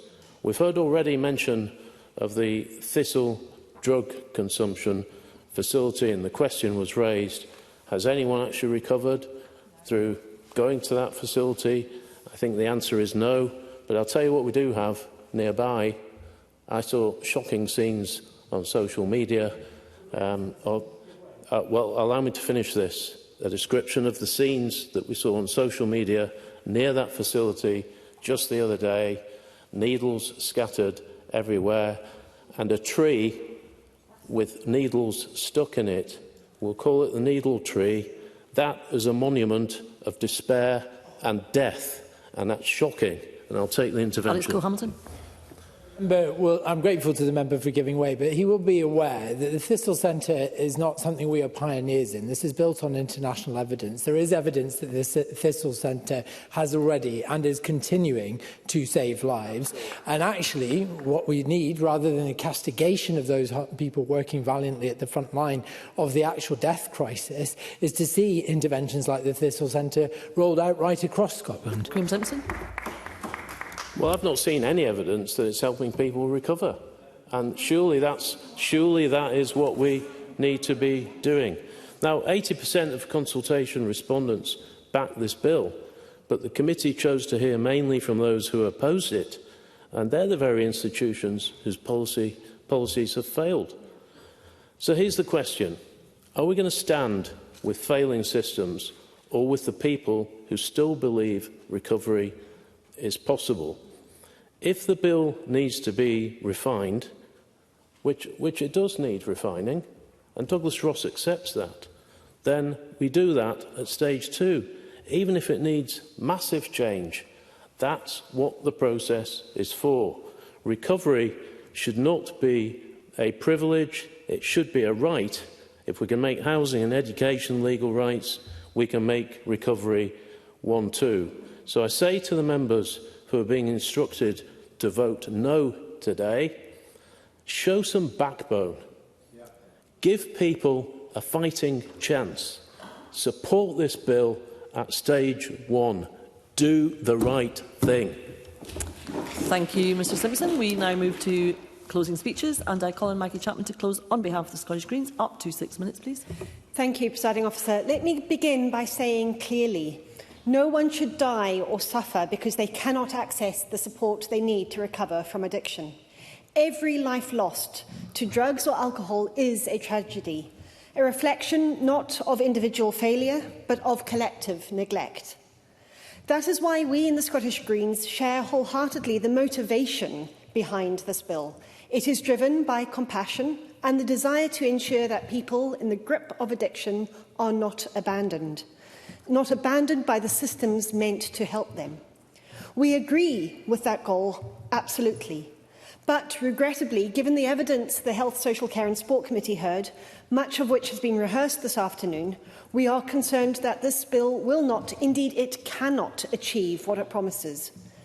But perhaps more troubling for us, according to experts in this field, the bill risks doing real harm along the way.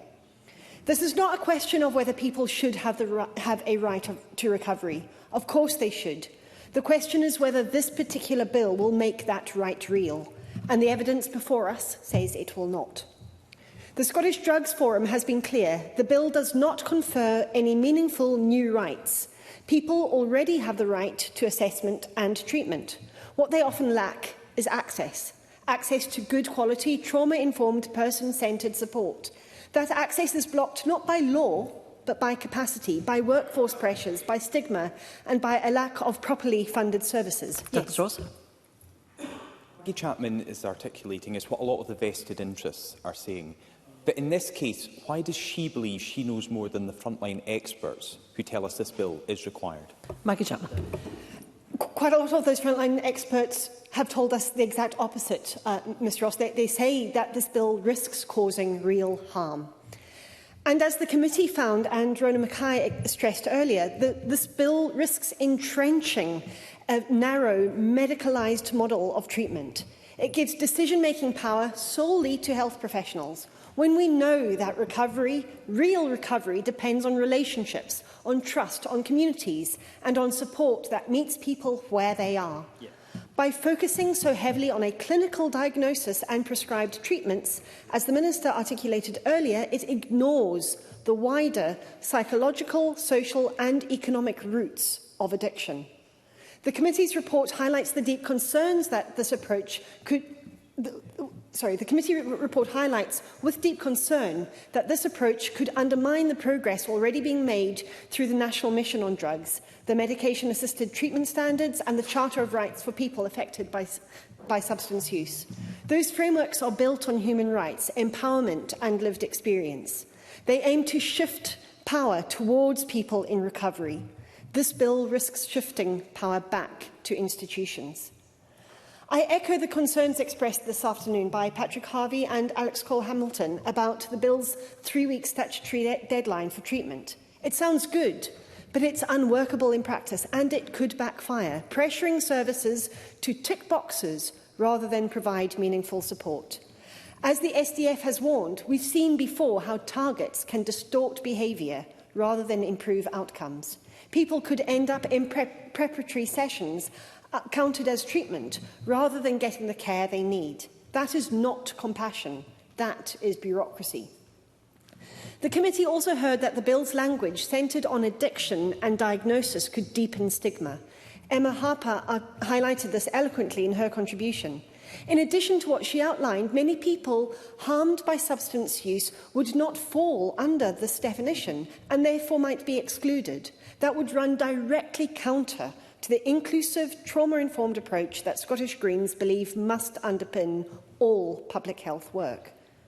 There are also real risks in creating legally enforceable rights that the NHS simply cannot deliver.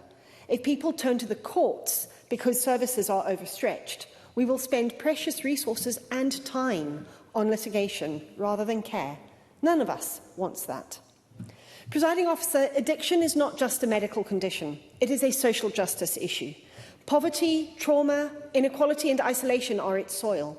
We need to nurture recovery not only through treatment, but through housing, mental health support, community connection and dignity.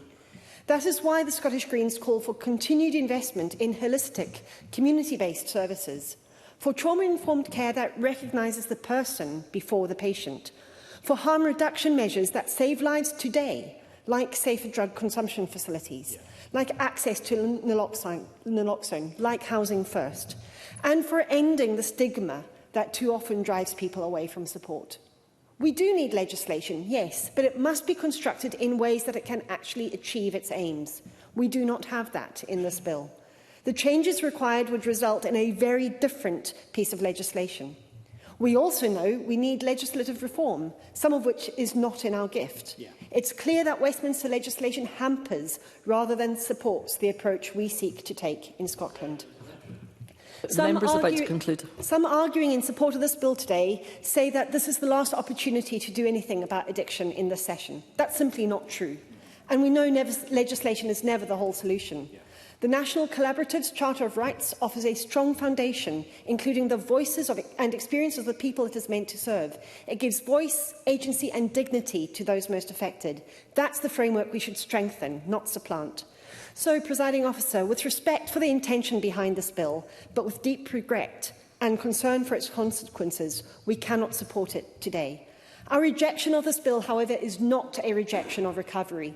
It is a call for better services, better understanding, better compassion, because everyone deserves the chance to recover, not through legal wording, but through a society that truly cares.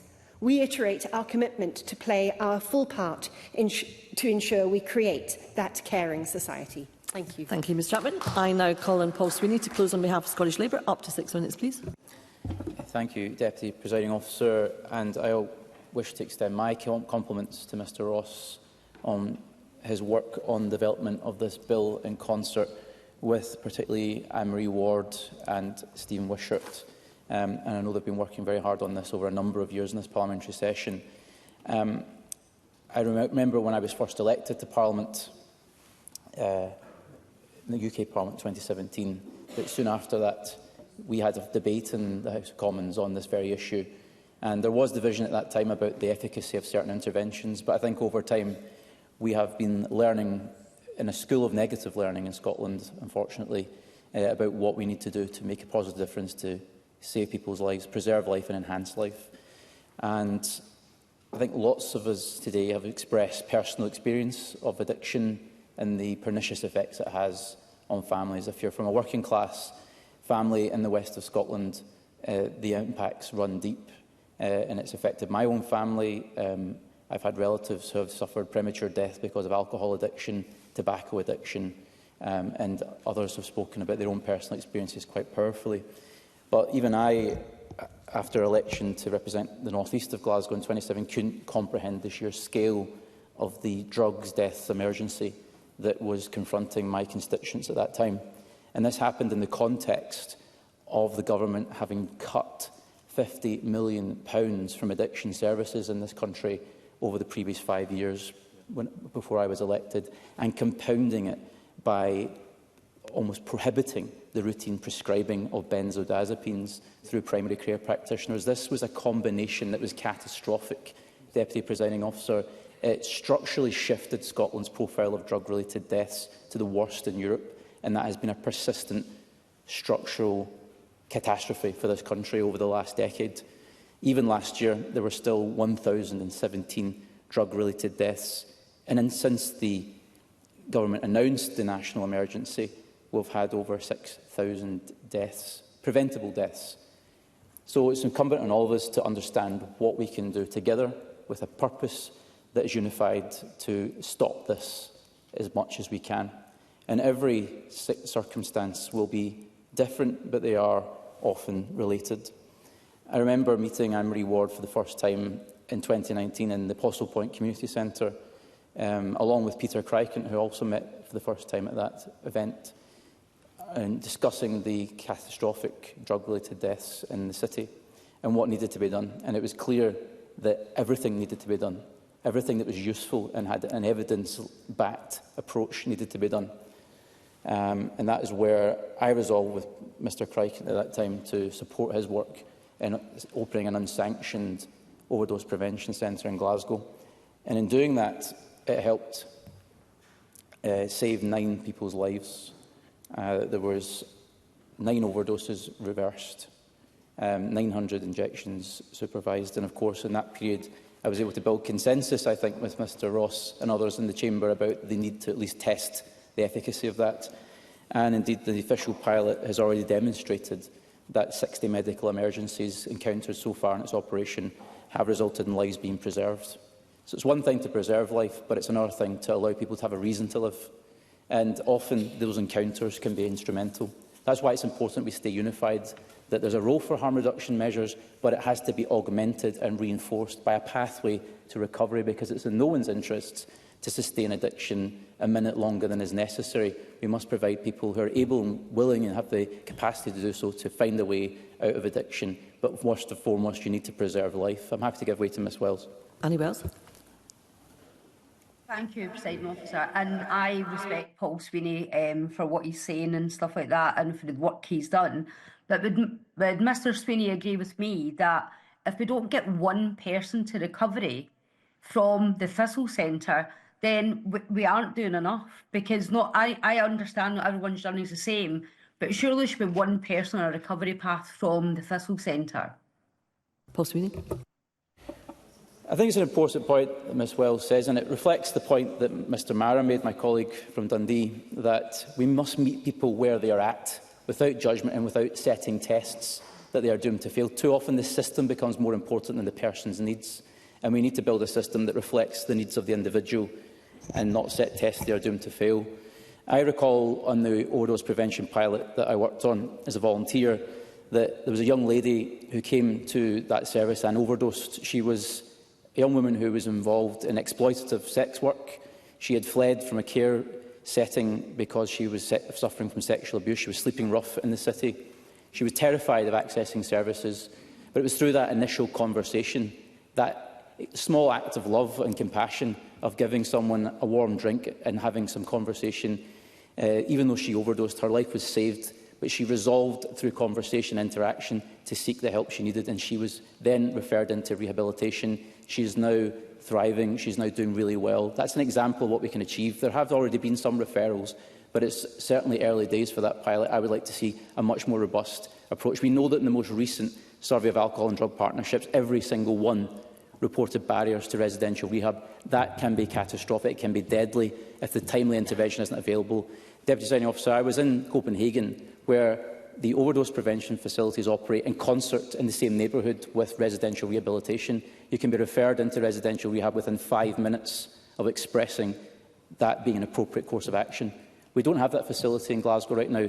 Whilst we are making steps in the right direction, we need to go so much further, and that is why I urge the Government to at least give this bill a hearing at stage 2, allow us to work in concert to sustain that unity of purpose, to try and improve it, because I believe there is a role for every aspect of these interventions in our society, and it can do what we can to stem the flow, the catastrophic flow of death, preventable death in our communities. We must act as one. We cannot afford to split on this issue. I would urge the Government to try and maintain some unity as we go through this legislative process. Thank you. Thank you, Mr Sweeney. I now call on Brian Whittle to close on behalf of the Scottish Conservatives. Up to 6 minutes, please.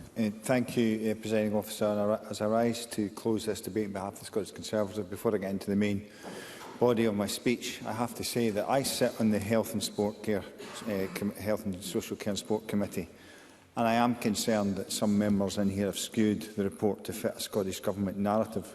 Because although there was many who maybe had reservations, as I have in this chamber, not one said we have to close this down at stage 1. So when we talk about this issue, I'm acutely aware that we are speaking for the thousands who have died, the thousands who remain trapped in addiction, and for the countless family members sharing that crisis or mourning those who we have lost. You keep talking and we keep dying. It's a powerful phrase, Presiding Officer, and I've lost count how many times those damning words have been repeated back to me by the people who are dealing with this tragedy every day. I've used it myself in this chamber, and it should embarrass us all that after so many years have passed since it was first uttered, it has lost none of its resonance. My final debate in the last session of this Parliament was about the drug death crisis. That day, the Scottish Conservatives supported a government motion that included agreeing to trial a safe drug consumption room. We did so despite our considerable reservations and implications and effectiveness of such a scheme. We chose to do so, Presiding Officer, because we understood that we needed to try something new. We needed to break out of the endless cycle of rising drug deaths, blame, promises and nothing ever really changing. We chose to take the uncertain path because we needed to try something, anything, everything we could, maybe, just maybe, to put an end to Scotland's greatest shame. To this day, I and many of my fellow MSPs still have huge concerns about safe consumption rooms and are yet to be convinced about their effectiveness. But few, if any of us, regret the choice to try. We were prepared to set aside our politics and our concerns because there was more in the motion that we agreed with than didn't, and we decided that the risks of going forward were less than the damage caused by standing still.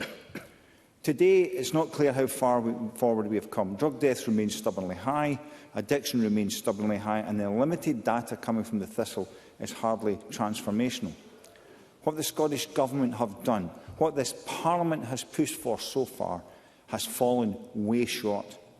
Which brings us to the Right to Recovery Bill, a plan that says if you are brave enough to ask for help, and it is a brave thing to do, then you will get the help you need when you need it.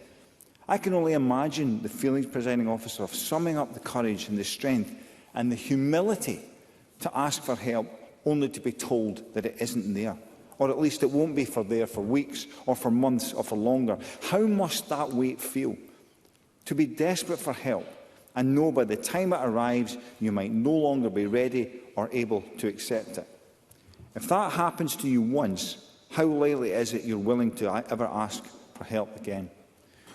Now, I appreciate there are strongly held views across this chamber on the merits of my colleague Douglas Ross's bill in its current form. I know that it doesn't appeal to everyone as an approach, but to reject it now, before MSPs and organisations have had an opportunity to properly consider it, before they've had a chance to change it, feels at best short-sighted and at worst politically motivated. I will give it. I'll take Patrick Harvey. I'm grateful to Brian Whittle for giving way. I mean, with the best will in the world, I can't remember very many bills that have gone through the Stage 1 process and led to a committee report that shows quite so many extensive changes that are required. Does the member accept that if those changes were made at Stage 2, if members will permit me, does the member accept that if those changes were made at Stage 2, then we would arrive at the final day of Stage 3 with a bill so fundamentally different? It would be a piece of legislation that had not been consulted on and on which witnesses had not had the opportunity to comment. Brian Hooser. Do you mean like the social care bill, for example, where two-thirds of it were chopped away at Stage 2? It's hardly the first time, Mr Harvey, that members have radically altered a bill after Stage 1. As I say, the National Care Service Scotland bill was so thoroughly and comprehensively altered from its original form that it had to be renamed before it could be passed into law. Voting for the principles of this bill today binds members to absolutely nothing, Presiding Officer, except to agree that they will keep every option on the table. I began my contribution with a call to arms for those dealing with the consequences of drug addiction. You keep talking and we keep dying. That is a plea to action, Presiding Officer. But what happens if even the talking stops? What happens if we shut down discussion on an issue that continually highlights not only the Scottish Government's failure, but this Parliament's failure? Does falling silent and moving on do more to help? There are certainly other conversations this Parliament seems all too willing to have. Days spent on debating hundreds of amendments to a housing bill that won't build any houses. 3 separate members' bills about the welfare of dogs. And after recess, we return to late nights of amendments to a land reform bill. All issues of importance to the people of Scotland, Presiding Officer, but perhaps not of equal importance. That said, Presiding Officer, we can debate serious and profound significantly issues. As a chamber, we quite rightly voted to let the debate on assisted dying continue. Despite my own misgivings about the legislation in its current form, I was one of the ones that backed that bill at Stage 1. I did that because, while I'm far from convinced I can back the final bill, I am not opposed to the principles behind it. More than that, I want the opportunity to discuss and debate it further. Like others in the parties across this chamber, I want to keep that conversation going. And bluntly, Presiding Officer, what does it say if members will overcome their discomfort and uncertainty to continue the debate on a bill about helping people to die, but can't bring themselves to do the same on a bill that's trying to help people dealing with addiction to live? My plea to colleagues, Presiding Officer, across this chamber is a simple one. If you believe in giving people dealing with addiction the help they need when they need it, then this bill must continue. Do not slam the door on a chance for Parliament and organisations to discuss, debate and build the right recovery bill into something better than it is today. And I'm looking directly at the Scottish Government front bench. Give yourself the opportunity to make it one you can support. Put forward the amendments you think it needs to make a difference and argue your points. Please support the principles of the bill today. It commits you to nothing except continued consideration of resolutions to this persistent crisis. And then, when it returns at stage 3, if you can't vote for it, at least you'll know that you've tried. Presiding Officer. Thank you. I call on Marie Todd, up to 7 minutes, Minister. Thank you, Presiding Officer. In closing, I'd like to thank all of those members who've contributed to today's debate and to reiterate my thanks to the many stakeholders who've made important and constructive contributions throughout the Stage 1 scrutiny of this bill. I want to begin by recognising the intention behind the Right to Addiction Recovery Scotland Bill. Improving access to treatment and recovery services is a shared goal, one that reflects the urgency and the importance of tackling the harms caused by substance use in Scotland. But, as the Health and Care and Sport Committee Stage 1 report makes clear, good intentions alone are not enough. Legislation must be workable, evidence-based and capable of delivering real and lasting change. Treatment isn't a single intervention. Recovery is not a linear journey. A compassionate, person-centred approach recognises that recovery involves rebuilding lives, not just stopping substance use. It involves renewing hope and self-respect, fostering meaningful connections and enabling individuals to take charge of their own lives. Certainly. Brian Whittle. Very grateful for the Minister for giving way again. She says there's not one pathway, but would she agree if somebody comes forward and says, please help me to recover, they should get that recovery? Minister. So certainly, if you think about our MAT standards, what we say is that when people come forward, they should get access to treatment immediately. In Standard 1, we say they should get access, same-day access to prescribing. So we are absolutely aware of the issue that the member raises, and we are determined to rise and meet that. Now, I joined over 2,000 people in the Scottish Recovery Consortium's Recovery Walk a couple of weeks ago. And I want to just quote from Natalie, who opened the event with a powerful, heart-rending testament to Peter Crichton, an activist who sadly passed away earlier this year. She said, recovery, real recovery, what I call righteous recovery, is about reducing harm. It's about creating the conditions where people can heal. It's about building bridges, not just keeping people alive, but helping them to truly live. The Scottish Government is committed to a multifaceted, rights-based approach. Our investment is delivering real change. The post-26 strategic plan will expand the MAT standards to cover all drugs and alcohol and to ensure that residential rehab is available to everyone who needs it, when they need it, wherever they live, for however long they need it. Now, despite a 13% reduction in drugs deaths, the figures remain absolutely unacceptably high. We're developing a new alcohol and drug strategic plan informed by lived experience and key reports, including Changing Lives, Audit Scotland and the People's Panel. This plan will prioritise prevention and early intervention, areas the committee rightly warned could be deprioritised under the bill. It will also strengthen harm reduction and improve treatment pathways, underpinned by dignity, respect and agency. And at its core will be a continued commitment to a human rights-based approach, ensuring that everyone affected by alcohol and drugs is treated with dignity, respect and compassion, and has agency to drive their own treatment and recovery plan. Scotland continues to lead the way with a public health response to alcohol and drugs issues. We remain committed to learning from international evidence and from best practice.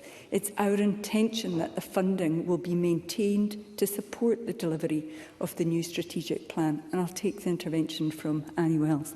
Annie Wells. Thank you, Presiding Officer.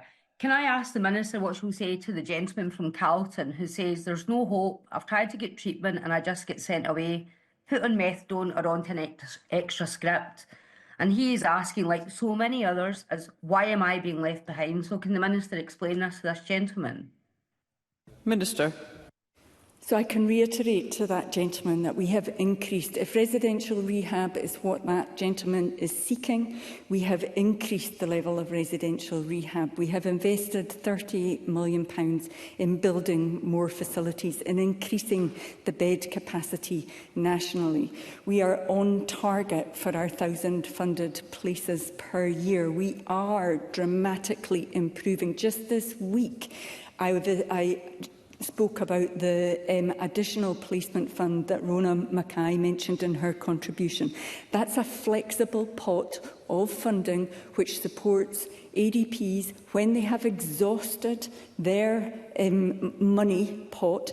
They can access the additional placement fund in order to support the placement of individuals into residential rehab or to extend their stay should that be needed. That absolutely is how we need to be progressing in this issue, that flexible, person-centred, rights-based approach.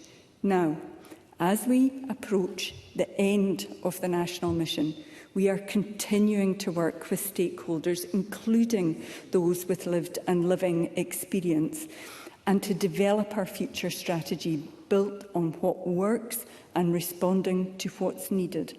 I recognise that there is strong support across this chamber for the general principles of this bill and that some members may question the Scottish Government's position to oppose the legislation. I do not take this decision lightly. I recognise the strength of feeling across the chamber and the shared commitment to improving outcomes for people affected by substance use.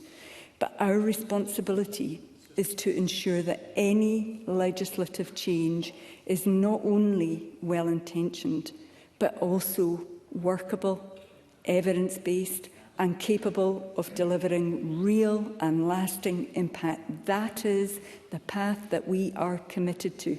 This government remains laser-focused on addressing the challenge of our unacceptably high drug and alcohol deaths, and I am committed to working constructively with members across the chamber to ensure that we deliver on that vision. I'm just in my last sentence. Our approach offers a broader, more inclusive, more sustainable path forward, one that truly meets the needs of individuals, families and communities across Scotland. Thank you. And I call on Douglas Ross to wind up the debate.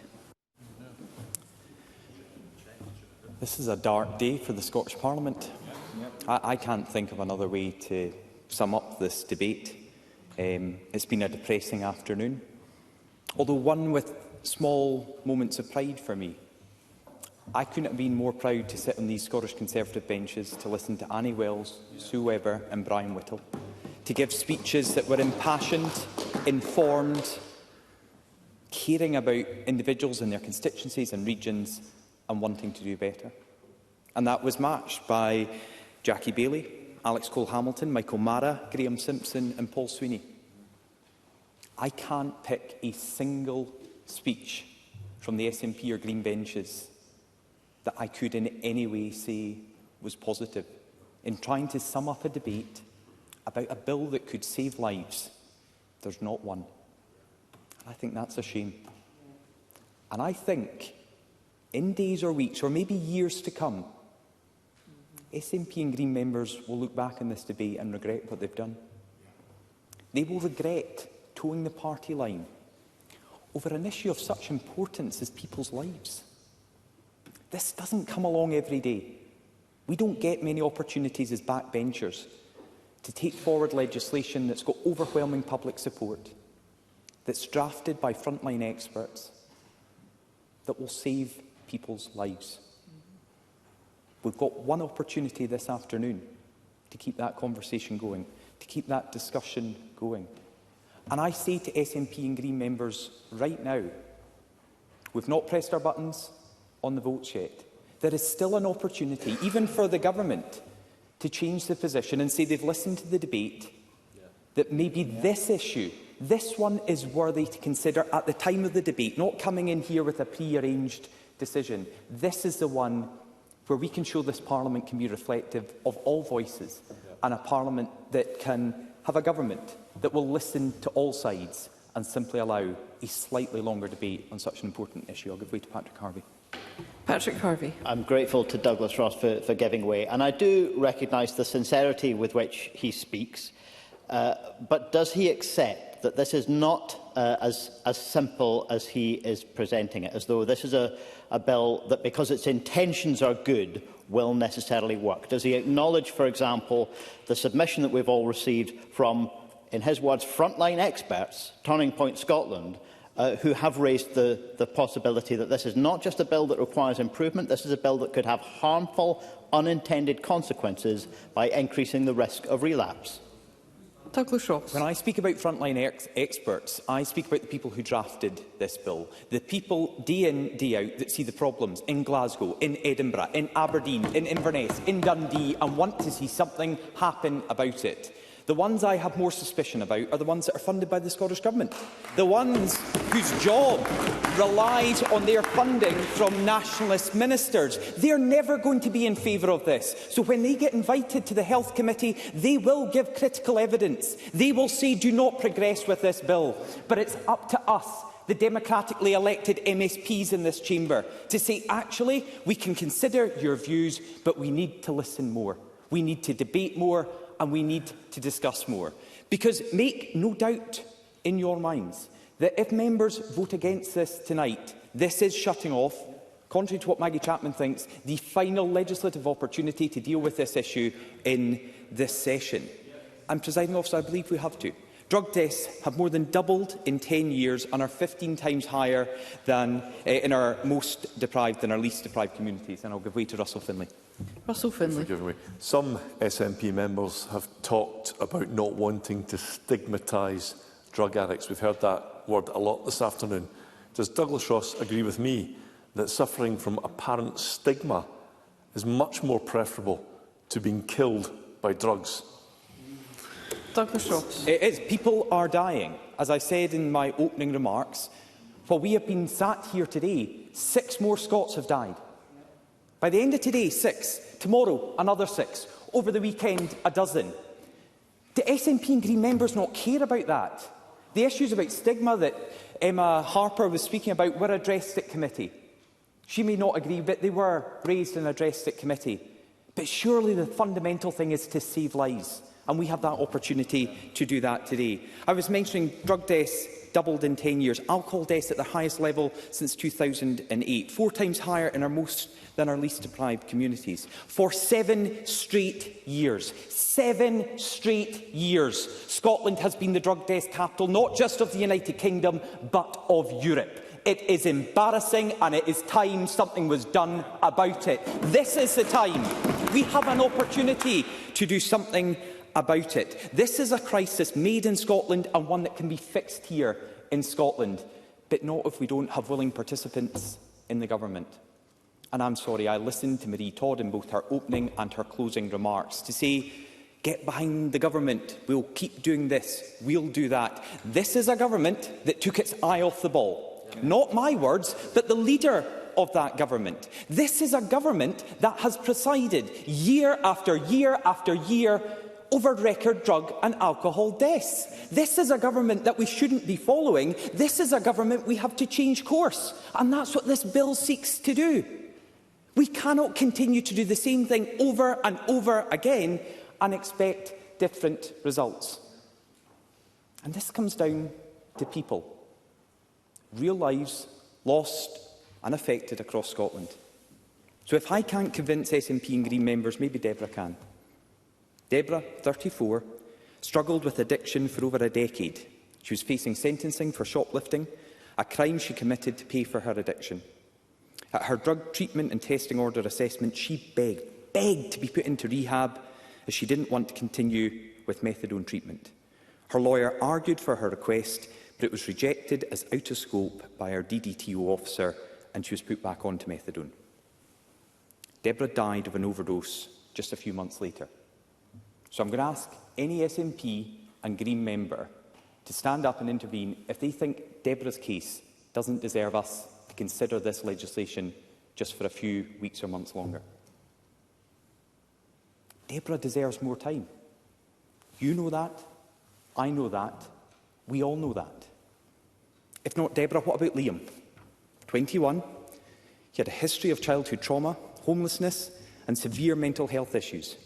He asked for rehab after multiple arrests for drug offences, but was placed on a 4-month waiting list and told to engage with community services. He was on that waiting list when he overdosed and died.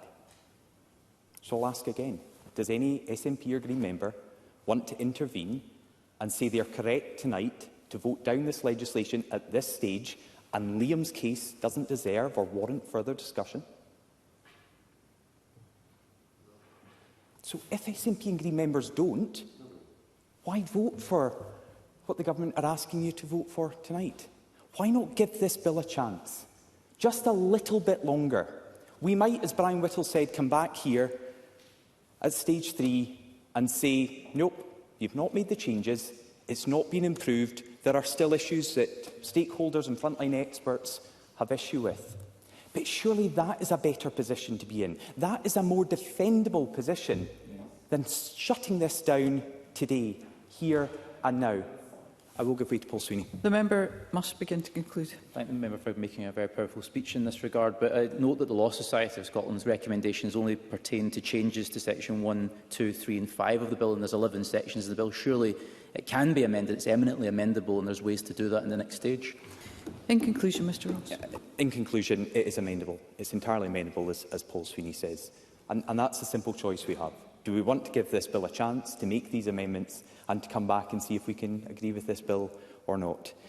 I simply say this, Presiding Officer, if I can. When this Parliament was reconstituted, the late Donald Dewar said that this building, this Parliament, would deliver Scottish solutions to Scottish problems. Well, we have the Scottish problem with drug and alcohol deaths, and we have the Scottish solution. So do not let the perfect stand in the way of the good. Do not miss the opportunity to deal with the drug and alcohol crisis here in Scotland. Please, please do not vote this down tonight. Give us a chance to keep going, to keep discussing, to keep debating, and to try and keep people alive. Thank you, Presiding Officer.